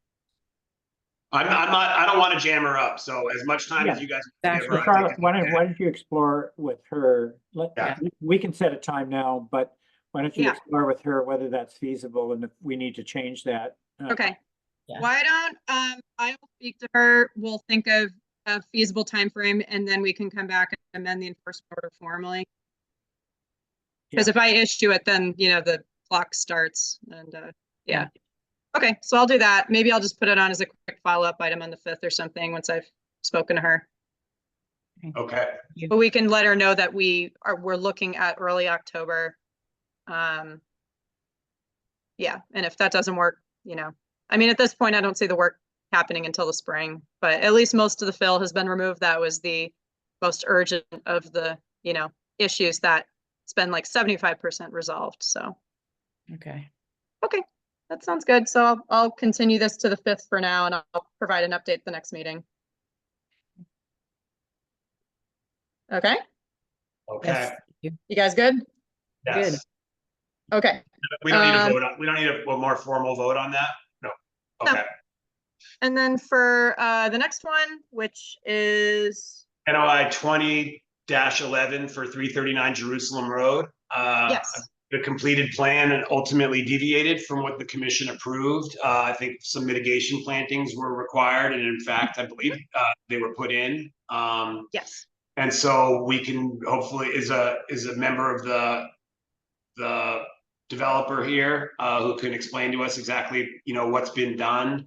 And then our options would be to issue a certificate of compliance and to either close or keep the enforcement order open for further monitoring. But does that sound about right? Absolutely. Thank you. Yeah. I don't see Mike on the call. Maybe he thought he didn't have to join in, or maybe I didn't make that clear, but I can quickly summarize. I mean, we had issued an amended enforcement order back in March. I'll just quickly pull it up. These were the two conditions: that the planting work shown on the approved plans had to be completed by June 30th. He had sent me videos and photos on June 27th, so did complete the plantings in time. I also had him provide me with the invoices just to confirm, because I couldn't go out to the site and count the number of plantings, but it does look like the invoice matches up from the stuff on the plans. I can show you guys what the site looks like. And if this is satisfactory, there's two things that are technically on the table still for this one. It's the COC for the order conditions and the enforcement order, which historically what we've done with enforcement orders for monitoring purposes. So this is, we wanted this area, sorry, I'll come back to that. We wanted this area to be revegetated because it had been cleared at some point. So he put in all these, shrubs and perennials and plantings all around this ledge area that's up here before this sandy patio. And then we had also wanted, there was some vegetation that was removed in this craggy area at the, limit of the, right on the coastal beach. So they have put in plantings here. I have videos if you guys want me to play them, but, ignore the Phragmites, but, this is where we put the plantings. And then, like I said, just checking the invoices, it looks like they did plant all of the plants up here and down here that were supposed to go in. So this was back in June. I'm sure they've, hopefully they're going to come into, more of the space. But if you guys are satisfied with this, you can, vote to issue a COC for the order conditions, and then you can decide whether or not you want to keep the enforcement order open, amend it, or close it. At least for the enforcement order, I would recommend keeping it open for monitoring purposes, especially if he has to replace any of these plantings, because he's working in a sensitive coastal area and we do need to have a permit for that. I know with most COCs, we've issued the ongoing conditions. You technically have that option as well if you're comfortable with him monitoring the plantings and replacing them under the ongoing condition. So it's up to you guys on what you'd like to do with the enforcement order. Just remind me, Charlotte, with these plantings, the board voted this was satisfactory mitigation for the deviation between what was approved and what was actually done, because Yes, so Okay. here, I can pull up the plan. This was the plan from March that we had approved through an enforcement order hearing. So this was the area up here. They had to, fix this area, the plants to be planted in pockets on the ledge in native soil supplemented with sandy loam. And then there was some plantings down here that had to be installed. So those are the two areas that you saw in the pictures. And then I checked these numbers with the invoice. It looks like he did plant what he was supposed to plant. Sorry, I can Okay. go to the key if you guys want, but yeah, so it was this and this. if you've checked it, I'm satisfied with your work on checking it. When I read the difference in what was done versus what was approved, it seemed, rather big difference, especially given where it is. But if the commission had already decided that this was satisfactory and this is done, Yeah, I wouldn't get in the way of that. And yeah, we, there were definitely some, but there were, I would say there were a handful of deviations with this project. That's why the commission issued an enforcement order. You know, there was the sand encroachment. They did plant all of these, but then there was some, you know, they had to replant more of this. So during the enforcement order stuff, during the hearings, they did plant more of what was in here because I don't think they planted enough. So that area will be maintained as well as part of the mitigation. And then we saw from near map that some vegetation was removed around here and some vegetation was removed up here. So this was new, like this dotted square area was added, and then this area right here was added as part of the enforcement order hearings. And then we closed the enforcement order. I'm sorry, we approved the plan in March and then issued the enforcement order to plant it by end of June. okay. Commissioner Bell, thoughts? Well, it sounds like Charlotte's recommendation that we keep the enforcement order open is probably appropriate, just so we can keep monitoring this to make sure it's all going to work. I would, only because like with COCs, I'm going to be honest with you guys, I am not going to each site once a year to check in on their plantings. I don't have the staffing for that, but through an enforcement order, I can prioritize it more and keep track of the, you know, applicant and have them check in with me, kind of like what I'm doing with other sites of what we did with enforcement orders. But with a COC, I mean, you know, once a project's closed, I'm like, you know, so. Yeah, and what's more, this is a difficult place to get established. Right, and it's going to take vegetation. some time. And so keeping this open is probably a good idea too, instead of closing it up with a certificate. Well, we would issue the COC, but keep the enforcement order open. But the COC would have the 3-year ongoing planting condition, right? Isn't that what we consider doing?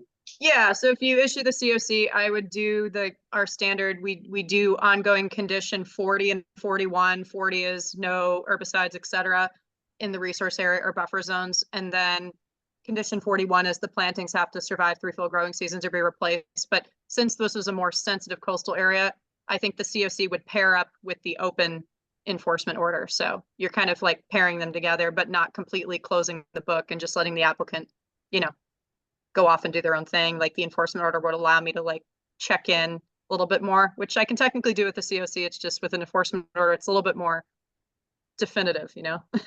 And not to go back too far in time, but when I look at what they did differently, it looks like they have they extended a drainage pipe past the wall, discharging directly onto the coastal beach, but that's all been accounted for in the mitigation plan.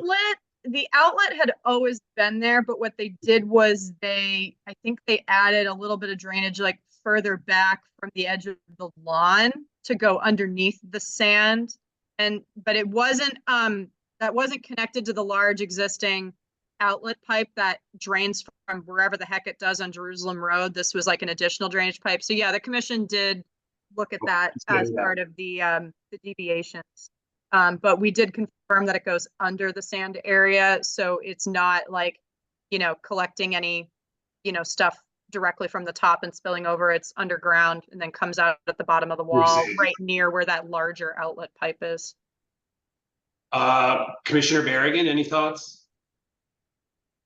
Well, I looked at all the photos and it looked like they did a good job. I was, you know, there in the site when we all went there and saw just the opposite. So I would say just keep the order open also, just to keep monitoring what they've done. And it was so extensive that it will take some time. Yeah. So. And then Commissioner Magnell? Well, it obviously predates me, but it looks like plantings are pretty nice. But yeah, 3 years is goes pretty quickly, so we need to. I think keeping it open until then is probably not a bad idea.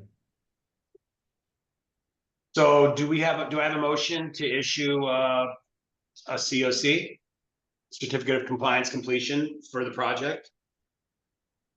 Yeah, I'll make a motion to issue a certificate of compliance for NOI 20-11, 339 Jerusalem Road. And then are you okay with conditions 40 and 41? That's pretty standard for us. Yes. Do we have a second? Is I'll second that. there any further discussion among the board? Let's take a roll call vote on that. Commissioner Bell, Tom Bell, aye. Commissioner Berrigan, Kathy Berrigan, I. Commissioner Magnell, Steve Manganiello, aye. and Valerio Romano, I. So that resolves that, and then we will, do we have to take a vote to leave the enforcement order open, or it's just open? We're choosing Yeah, not I to. think close it. just keep it open. You would have to Okay. vote to amend or close it, but Okay. So I think we'll close the public hearing on that one, and we'll move forward. okay. Okay, let me see what else I have here. I apologize, I'm a little, so I think we have, one final enforcement order, for, tree removal in the buffer zone at 337 South Main Street. I believe if this is the right one, at our last hearing, there was a RDA, but that, the applicant withdrew, and, the applicant was to return with a mitigation plan. Charlotte, am I thinking about the correct project? Correct, yeah. And so, John, I think that's you, right? Your name is Sasha, so. Hi, Sasha, John. And then, so, do we have a mitigation, plan, proposed? Yes, and just want to confirm though, John, is that you? Your name shows up as Sasha on Zoom, and you're muted. I'm pretty sure this is him. That's me, sorry, I was muted, I apologize. That's okay. Yeah, my wife uses a computer, so I apologize. Yeah, so I work with Chris Kennedy based upon the feedback from last meeting 2 weeks ago. I'm not sure if you're gonna show that. So Chris put this together with me, for me with Kennedy Country's Gardens. So the thought was initially we were gonna do 5 red buds and 1 fringe tree. And then I actually did some more research and I found that the fringe tree is actually negatively affected by the emerald ash borer as well. So I do not want to do a fringe tree. What I'd like to do is a dogwood, which according to our research is actually native to the area. It's been around since the Pilgrims came. So what I'd like to do is the 5 purple, if you will, would be the red buds. And I'd like to do the dogwood for the green one. And I'd like to do the 5 winter berries in the back area for the shrubs that you guys asked for. Work with Chris on this. He is comfortable with the, you know, I think his reputation is well known. He's comfortable with these are probably, you know, these will work as far as survivability and viability, et cetera. And John, just to quickly clarify, are you asking about a native flowering dogwood? Cornus Florida, probably? So the one he put there, I'm sorry, it was Cornus Florida.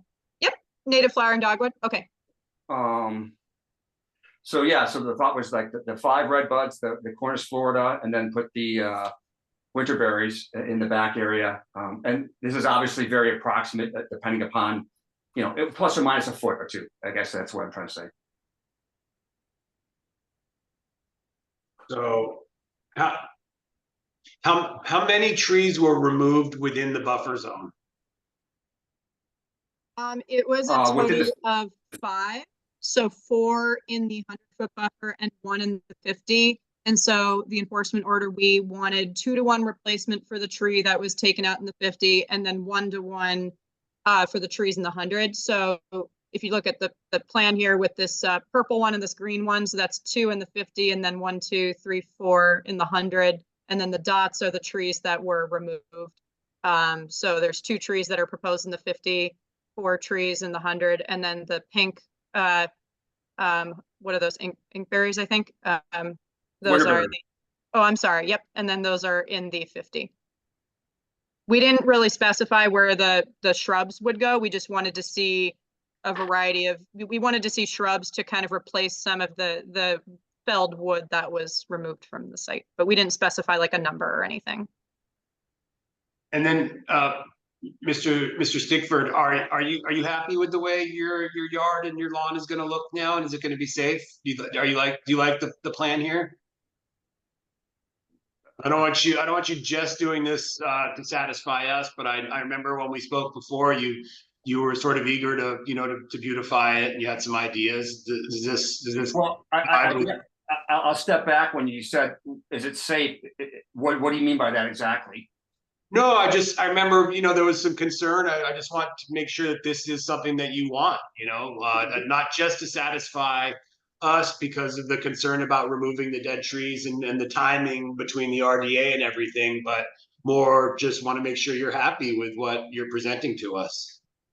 I'll caveat that with, again, the comment that was made last week of why I would let my toddler play in the woods, I think was wholly inappropriate, unprofessional, and pejorative. That being said, you apologize, so I appreciate that. That being said, and again, no one tells me where my son can play in my yard, nor where I walk in my yard. That being said, this is probably something I would have done anyways. I think it'll look much, much better. And I'm very excited to do it, quite honestly. Tom, do you have any comments? Because you had some before.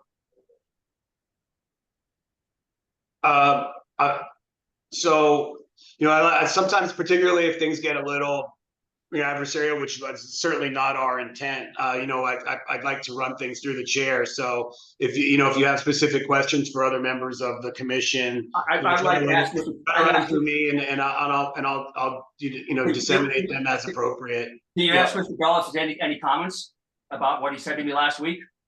I'd love to hear. You're asking whether Commissioner Bell has any specific? Yeah, based upon what he said to me last week, which is insulting, unprofessional, and pejorative. I'd like to understand if he has any other questions about it. Where I'm allowed to play with my child, or have my friends. So having worked with Commissioner Bell, I just want to make sure you're comfortable with it. I have no further comments. Yeah, having worked with Commissioner Bell for quite some time, I think there was probably some, miscommunication in the sense that I know his intent is never like that. It probably just came out wrong because. No, to be clear, I'm not sure that's miscommunication. That was insulting. You were pejorative to my fathering skills, and it doesn't matter if it's my child, my dog, me.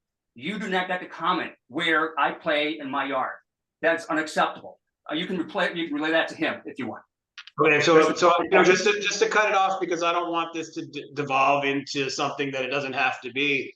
What I did get out of you, or what you did say, was that the proposal that you have for mitigation now is something that you're happy with and that you would have liked to have done anyway.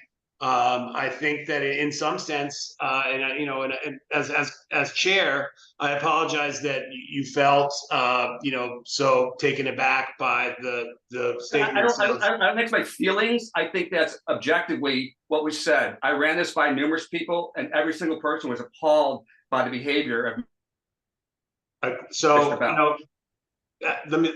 just to finish, in some way, what we would have done last time was we would have said that your RDA, did implicate the bylaw. You would have had to file a notice of intent. You would have had to come out with a mitigation plan. And then we would have approved that plan. And then you would have taken down these trees, and we would have had a discussion as to where the dead wood would remain, because the dead wood is in fact habitat.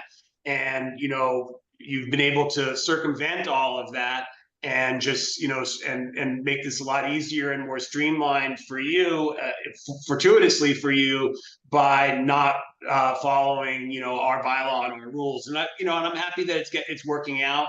In the future, I think it's important to know that trees, safe or unsafe, frequently are still wildlife habitat. So if they have to be removed, in an emergency condition, at least leave them where they lay, and then have that discussion with us, and we can decide what the best disposition of the dead wood is. So just keep that. Yeah. No, I'm saying that you're absolutely right. I erred in taking the trees down, removing them. I apologize again. I had a tree fall in my house 7 years ago. I had a tree take out the police car last fall. When I waited too long to take it, I've spent hundreds of thousands of dollars to try to save trees in my yard. So I'm not that, in quotes, person. Again, I'm happy to do this. I think this is the right thing to do. Again, that being said, I think it's important that we are all Cohasset residents. And the rudeness, the behavior, I think no one's really happy with that.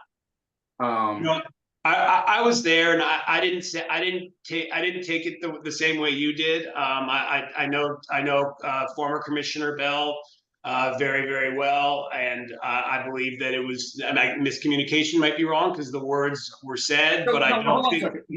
Miscommunication. For a second. Commissioner Bell said, former Commissioner Bell said, what are you doing? You let your toddler play in the woods. So again, how is that even semi-appropriate? I'd like to understand that, because if you can explain it to me, that'd be wonderful. Mr. Bell, would you explain it to me? I understand that there's some further, some further application or information being presented to the town based on what you've taken away from that previous hearing. So I don't want to diminish that or somehow infect that by unnecessary further colloquy in this hearing. I think what we will do, for me, it looks like you've conformed with the request for the mitigation. I think in some sense, putting aside what you inferred from Mr. Bell's comments. Excuse me, no, I did not infer anything. The gentleman insulted me. There was not an inference. What are you doing letting your child play in the woods? That's not an inference. So putting aside what he said, not your inference. feelings are from what Mr. Bell said or Commissioner Bell said, putting that aside because I don't want to infect that any further. I think that you have, at least it looks like to me, and I'd love to hear what Charlotte has to say also. You have conformed with what our request was in this mitigation. I think, aside from how you feel about Mr. Bell's words, you did get off pretty lucky here. You skated through a whole administrative process by ignoring the rules. Are you threatening me now? No, not at all. I'm telling you that we're about to approve your project. It seemed like that was a threat to me. Just want to make sure you're not threatening me. I'm telling you that we're about to approve your project. It's quite the opposite of threatening you. I don't understand. You don't have to have. Please don't be frustrated with me as well. I think what we're just trying to do is we're trying to follow our bylaw and look out for Cohasset. It's a beautiful place because of the fact that we do our diligence. And And if we just allowed people who said that their trees were unsafe just to cut them down and take them away without us doing our diligence, then Cohasset would be a bare place with lots of ledge. Instead, I agree. And by the way, but again, I had 3 arborists say that they're unviable trees. So it wasn't me saying that was not that, and that was okay. That was not in dispute. The issue, we never got to consider that because they were cut down before it was brought to us. And then the second part is what remains of the dead wood, of the cut down trees, is of issue. It is particularly of issue because those continue to be wildlife habitat. But we don't have to re-engineer that. What I would do is I would accept a motion to well, Charlotte, should we leave the enforcement order open so that we can make sure that these trees grow for the next 3 seasons? How do we want to do this? Yeah, I mean, that's pretty standard because, we don't have a permit here. So the enforcement order would act in lieu of an RDA or an NOI. So I would recommend keeping it open. I don't think we need to revise it at this time because we really just need to see that the planting's completed, unless you want to revise it to be really specific about a planting deadline. But, with working with John, I think we can get this done quickly. We can always amend the enforcement order in the future if we need to, but I would recommend at the bare minimum, keeping it open just so we can see the plantings come through. John can report to me when the plantings are in place. Hopefully I'm getting around the time where I can walk sites again, so I can go out, we can look at the plantings, I can bring it back to the commission, and then you can decide if you're satisfied, if you want to still keep it open for monitoring, or if you want to close it out. Since we're working within the buffer zone and not within a coastal area, it's up to you guys. So I think for now, I would keep it open until at least the plantings are, of course, completed. So let me ask you, John, when do you think the plantings will go in? I am working closely with Chris Kennedy. He is supposed to get me a cost estimate tomorrow. My goal is to get them in within the next month. I would like nothing more to get in the fall. It's a growing season. So that would be my goal. I would like to close, literally, I'm not being facetious here. I would like to get this done no later than October 1st. Chris has already teed up to order this stuff, except for the white fringe, which again is an emerald ash disaster waiting to happen. But other than that, I expect we will get these ordered. Wait, so let's go back to what's the disaster waiting to happen? I'm sorry. The white fringe, which I withdrew, I did some research on it, and I found that the white fringe is actually susceptible to emerald ash borer. Oh, so that's why you're proposing the dogwood. Yeah, because the white, I mean, it's like throwing good money after bad. I could put that in, and the emerald ash borers will hit that too. So I think we're accepting the dogwood. We don't have to belabor that. So you're saying October 1st you'll have the trees in. So do you want to come back to us with, you know, a specific map showing where all the planted trees are on our October 3rd hearing? I would love to, with the caveat that I'm working closely with Chris, and it's a matter of when he can get them. He said to me he may not be able to get all these trees this late in the fall, but my goal is to have these done as soon as possible because I think the fall growing season is the best. If that works for you all. Again, look, guys, I am not like some non-conservative. I belong to the Arbor Day Foundation. I'm a man of the Audubon. So I get it. I screwed up. I apologize. I really do. But I want to make.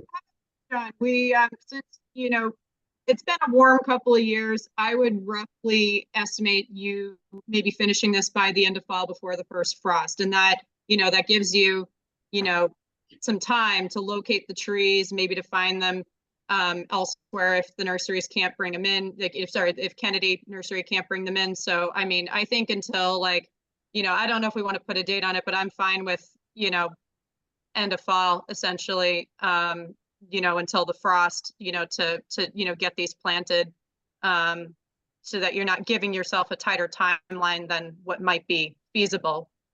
Sure. I mean, as soon as I hear from Chris tomorrow, I will liaison with you and let you know what the timing will be.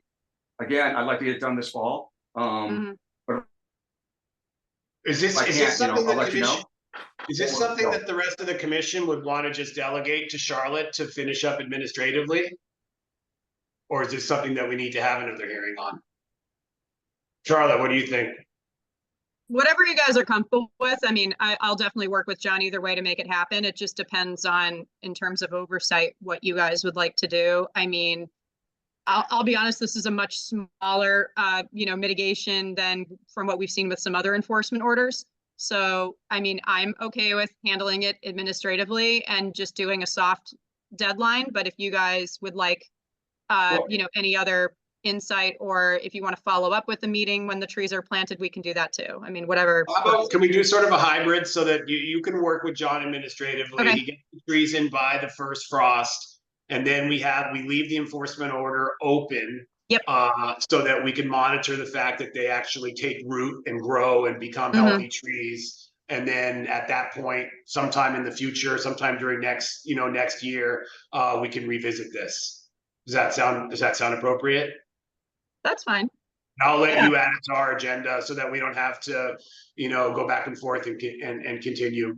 And I appreciate it, John, you know, what you've done. And I wasn't trying to threaten you. I was trying to show you how sometimes, you know, you get things when, you know, even when you don't do exactly the right thing, you get things more easily. And you've definitely jumped right past some hoops here by skipping the normal process.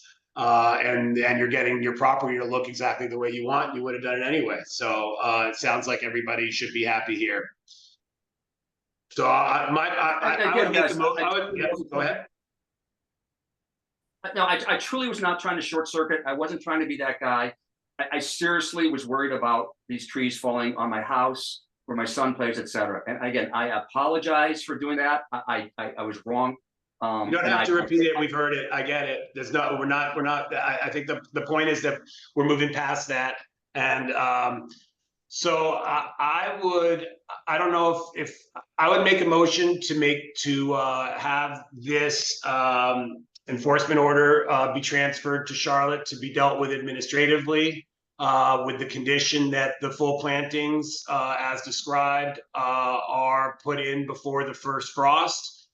With a detailed map of where the plantings are to make sure that the right numbers are within and without the 50-foot buffer. And Charlotte can report back to us next summer as to whether the plantings have taken roots and seem to be healthy. That would be my motion. I don't know if any discussion from other members of the commission as to whether that's appropriate. I'll second it. Second, any further discussion at all?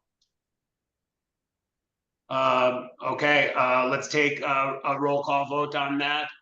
Commissioner Bell, Tom Bell, aye. Commissioner Berrigan, Kathy Berrigan, aye. Commissioner Magnell, Steve Van Gogh, aye. Valerio Romano, aye. Sound good, Charlotte? Ball's in your Great, court. so, I'll Steve, make a I'll motion. probably, I'm sorry, not Steve, I'm sorry, John, I'll probably write you just a brief letter, just summarizing what we talked about, and then I'll work with you to get the plantings in this fall. We'll check back in the, spring, summer, we'll see how everything's going, and then, I can update the commission as needed, and then, as you saw with some of the other hearings, we tend to keep the enforcement orders open for monitoring purposes, but for the majority of it, once you do the plantings, pretty much the bulk of it is done, and it's just a matter of keeping a watchful eye on them for the next couple of growing Keep them seasons. alive. All right, thank you, gentlemen. And I move ladies, that thank you. we issue a variance for work within the 50-foot buffer. Yeah, do we need a variance? Yes, thank you. Did you make that motion just now, Tom? I did. Any second? Second, Further discussion? Roll call vote. Commissioner Bell, Tom Bell, aye. Commissioner Berrigan, Kathy Berrigan, aye. Commissioner Magnell, Steve Van Gogh, aye. Valerio Romano, aye. So we've approved the mitigation plan for the enforcement order and the required variance for you to work within the 50 to effectuate the mitigation plan. Thank you very much, Mr. Dickford. I appreciate your time. Thank you, folks. I really appreciate it. And just a quick clarification that we also approved the administrative change from a fringe tree to a dogwood. We Just to be did. fair. The dogwood isn't necessarily on our list, right? But we are. It's not, but it's a native species. Yeah, we're good with that. And they're beautiful too. So that's great. Okay, all right, thank you, John. Thank you. Bye-bye. Have a good evening. Aye. You too, thanks. Sorry, I didn't realize I was sharing my whole screen. Okay, so, Mr. Chair, do you want to move on to 48-hour updates? Yes, so looks like we have it's us, Angela, and then Melissa Dunn still on. Melissa Dunn is just listening in for the rest of the hearing, or is I'm that not somebody, sure. I think so, yeah. that's just Um, a member of the public, or is that somebody that works with us that I'm unfamiliar with? I admit I'm not sure, Ms. Dunn, but if you had any, yeah. It's a Uh, public meeting, feel free to stick around, I just Yeah, didn't I know. was gonna 'cause say, this is just I'm the end new of the as a night. chair. I Yeah, didn't, still. Yep. Okay. Yeah, so for 48-hour updates, I had one, and I'm sure you guys know because I messaged all of you today. We received a court appeal for the permits we issued at 35 Nichols Road. This was a pool project that, we had a downgradient neighbor who was not, satisfied with the work. I briefly read the appeal summons, and long story short, they're pointing to some issues back from 2018. Now, I know this was brought up by their legal team. I have to look back at the recordings to remember what was discussed and what wasn't. But in the meantime, I will be working with town council. But one thing that town council mentioned is apparently all active commissioners will receive a copy of what I received. It's like a giant packet of the letter, their summary, their statements. So when you guys get those, just let me know, because town council and I will work together to file like a notice of acknowledgement or something like that. I don't know what the legal term is, but basically we'll apply to the courts to state our case. The defendants are listed as the Conservation Commission and the defendant, and the applicant, which are the Frasers. So I don't necessarily know how this will work, because their summary kind of addresses a lot of what the Conservation Commission may or may not have failed to do based on these existing drainage issues. And then the other update is DEP has issued a superseding determination of applicability in this case, because under the Wetlands Protection Act, the small portion of the work in the 100-foot buffer is considered a minor activity that does not require a notice of intent. So they issued a superseding determination over our order of conditions. I'll talk to council of like what that necessarily means. But basically they're saying the work didn't even need a notice of intent in the buffer zone, but we said under our bylaw that it did. So we kind of almost have two permits. Now you have like an ongoing order of conditions and a determination, but basically DEP sided with us in saying that, you know, they were just there to evaluate the work in the 100. The existing drainage issues, DEP was kind of, you know, that wasn't the point of the permit. So I will keep you guys posted how that goes, but in the meantime, if you guys get a copy of it, it's either dropped off or issued in the mail, so just keep an eye on your doorstep. Apparently it's delivered by the sheriff's office. I don't know what that means. Is that the courts? I don't know, Valeria, if that makes any sense to you, but Guys, the sheriff makes service a process. They have like an outfit that they do it with. okay. So That's what I asked last time. Are we individually named or what? yeah, no, So so yeah, just so everyone's aware, like obviously that they're not like coming after you guys individually, like you're a part of the Conservation Commission, so you're protected by the town. So it's the town versus the neighbor. they may all be served at town hall for us. I'm not certain that we can't accept service there, but whatever. We'll keep track of them. It's Yeah, on them. I mean, if Yeah, you no guys problem. don't get them within the next like week or so, just let me know, because I don't know if they just considered mailing it to the town, you know, sufficient. I don't know. I just got it on Monday. So, anyway, just let me know within a week or so if you guys don't get it. Okay. Any other 48-hour updates? No, yes. And then Tom, I'll look into the orchard stuff because So I wasn't. our phantom attendee is gone, so now it is just us internally. Yeah, she may have just been listening. listening in. I don't know. Sometimes people stay on the call, like depending on my updates, maybe they want to hear what's going on with updates. But she I jumped just up. didn't know. I was curious whether it was a staff member that isn't usually introduced or something, because I don't usually look at that. But Yeah, I have no idea. I felt bad. We sort of called her out, but that's okay. No, I mean, she was probably just listening in. I didn't recognize the name. But before I move on to my updates, does anybody else have any other 48-hour issues that came up this week? No. Okay. So on to construction updates and other updates. 103 Border Street. This was a raise and rebuild project. It's, you know, as you know, on those very tight lots past where Government Island, the entrance is. The building has been taken down. They have erosion controls up, order recorded, DEP sign posted. I know a few commissioners had texted me about that, and it was an order of conditions and a stormwater permit that we had issued in 2023, like late 2023. So that work is underway. And then 9 Linden Circle, that was a permit that we just recently issued, excuse me, for a pool. So that one has started. Apparently the address also was wrong. Apparently it's called Lot 9, but it's apparently 27 Linden Circle. So good to know, but we still had the same parcel number anyway. 100 Beach Street. What did I have to say about that one? Oh, they started doing work on the deck. They haven't started the pool work yet. This was a project that was, you know, in the back. Part of the work was in the 50, but they moved some of the stuff out of the 50. They were reconstructing an existing deck that's a top ledge. So they were just redoing some of the pilings. And so they have started that work. I don't know when the pool work's going to start, but I imagine that'll be later in the fall. And then in terms of other updates, you know, I've brought the issues before to you guys about like, you know, just everyone complaining about stormwater, about, you know, stuff. And then, you know, as some people have been bringing it up in show cause hearings, you know, everyone would like to see educational documents and resources that are on the Cohasset Commission's website. And I admit our website is abysmal. I mean, we have a few things here and there. There's definitely been some helpful documents that have been created in the past, but just in terms of the resources available, I've looked at other towns. Our site's garbage, sorry, or at least our page is garbage.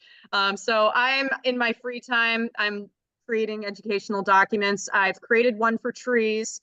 I will definitely run it by town council to make sure I'm not saying anything bad, but I will definitely send them to you guys. But I'm definitely going to do one on stormwater stuff, one on native plantings and landscaping, and then I have the tree one. If there's anything else you guys would like me to look into, what I was also going to do is I was going to embed a lot more links. You know, we have a few, but I don't think they're that obvious. I think if we, I'll talk to council about this, but while Cohasset has a lot of really nice resources, I don't know if we can like reference another nonprofit, but I think we can if we're referencing DEP and CZM's, you know, links on our site. So I'll definitely try to make our website look better and have more information for people. And then I am still working on that welcome packet. for the library. I can also make it like an e-packet and put it online. So, you know, we're trying. I mean, that doesn't mean anyone's going to go on our website and read it. It's just, you know, especially a lot of new homeowners have been asking me these questions and where they can do their own research. So people do ask. I know there's probably maybe a good portion of the town will look at it and a good portion of them won't. But other than that, that was it for my updates. Thank you. Yeah. Yes, thank you. Great. Can you put in there to have applicants not alienate members of the commission on every hearing? I would love to do that. There are some, maybe Valeria, we can look at this afterwards, but there are some protocols in terms of decorum and keeping the meetings. And, you know, I like that you relayed that, you know, things have to go through the chair. So that was good. Maybe we can look up more pointers on how to keep the I meetings. won't be overly formal, but when somebody wants to start attacking somebody else, I'm just gonna make Yeah. it now. Yeah, no, I mean, all comments and stuff should all go through the chair. Yeah. So We don't have to be, like I said, we don't have to be overly formal, but that at a certain point, that was gonna go gonna go south. oh yeah, Nip it in Yeah. the bud. It sets a bad precedent to ask any of our applicants whether they're happy or satisfied. We're not here to make them happy or satisfy them. And it opens us up to conversations that, I mean, I was the center of that, so yeah, but even if I wasn't, it sets a bad precedent. Well, I know that I did it particularly for him because of the posture of what was going on there. And I wanted him to say, I am happy and satisfied, and I would have done this anyway, because now that's out there. And as opposed to we forced him into it or something, you know, like he said, look, this is what I would have done anyway. So I don't need to, we don't need. But Yeah. basically, we're here to enforce the rules and not satisfy anybody other than our responsibility. And I mean, in this case, yeah, I mean, he was angry. Okay, that's fine. But you're fishing in a pool here where you can get blasted for all kinds of things.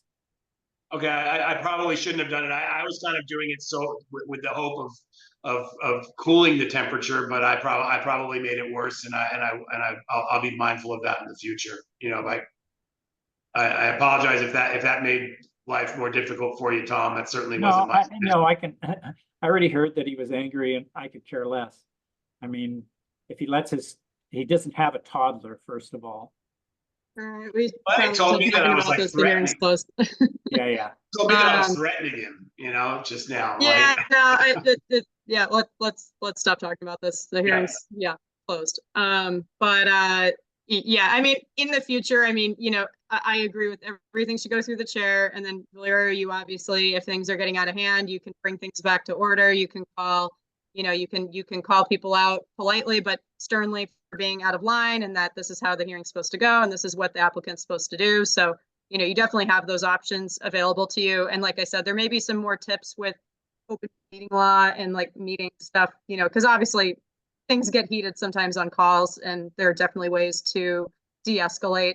Yeah, it was a good move to just direct it back through you and that's what I tried to do, argument. and then ultimately just take that guy away from the board, and not to discuss his matter specifically, but you know, it seemed like you're comfortable working with him. Let's just let you guys deal with it. So yeah, I mean that's how I normally de-escalate most things. Actually, like, you know, I will admit after certain hearings, you know, we're talking generally now, so it's okay. Yeah.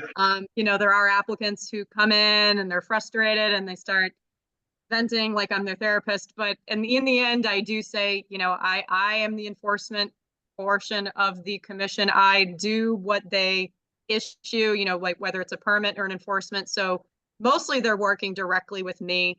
And so, you know, I try my best, you know, with various types of personalities to just roll with it. Although I will admit there's certain sites I don't go to, and you guys might know which ones I'm talking about, except for Steve. Happy to sell that to you later.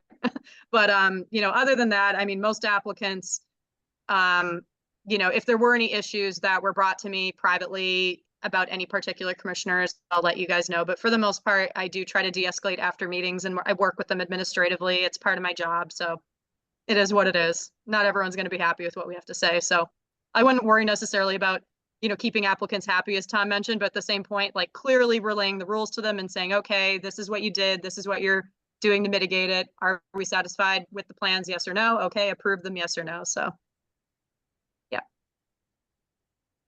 Great. So unless anybody else have anything else for us, other than that, I'll entertain a motion to adjourn. Okay. Does someone No. have to second that? I'll make a motion to adjourn. Any second? There Yep, we go. second. All right. Cool. All's in favor? Aye. Aye. Aye. Hey, have Good a job, great night, Gloria. guys. See you next meeting. Good job, Val. Good Take care, job, all. guys. Yeah. Yeah. In Yep, general, 2 good job. hours. That's good. 2-hour meeting. I think it went okay. It was a light one, so I'm happy that I didn't have too much to do on my first one. So Yep, Yeah. you did well. Yeah. Great thank you job. all very much. Yeah. Okay. Thanks, Thank guys. you. Have a good evening. Bye. Bye. Good night, everyone.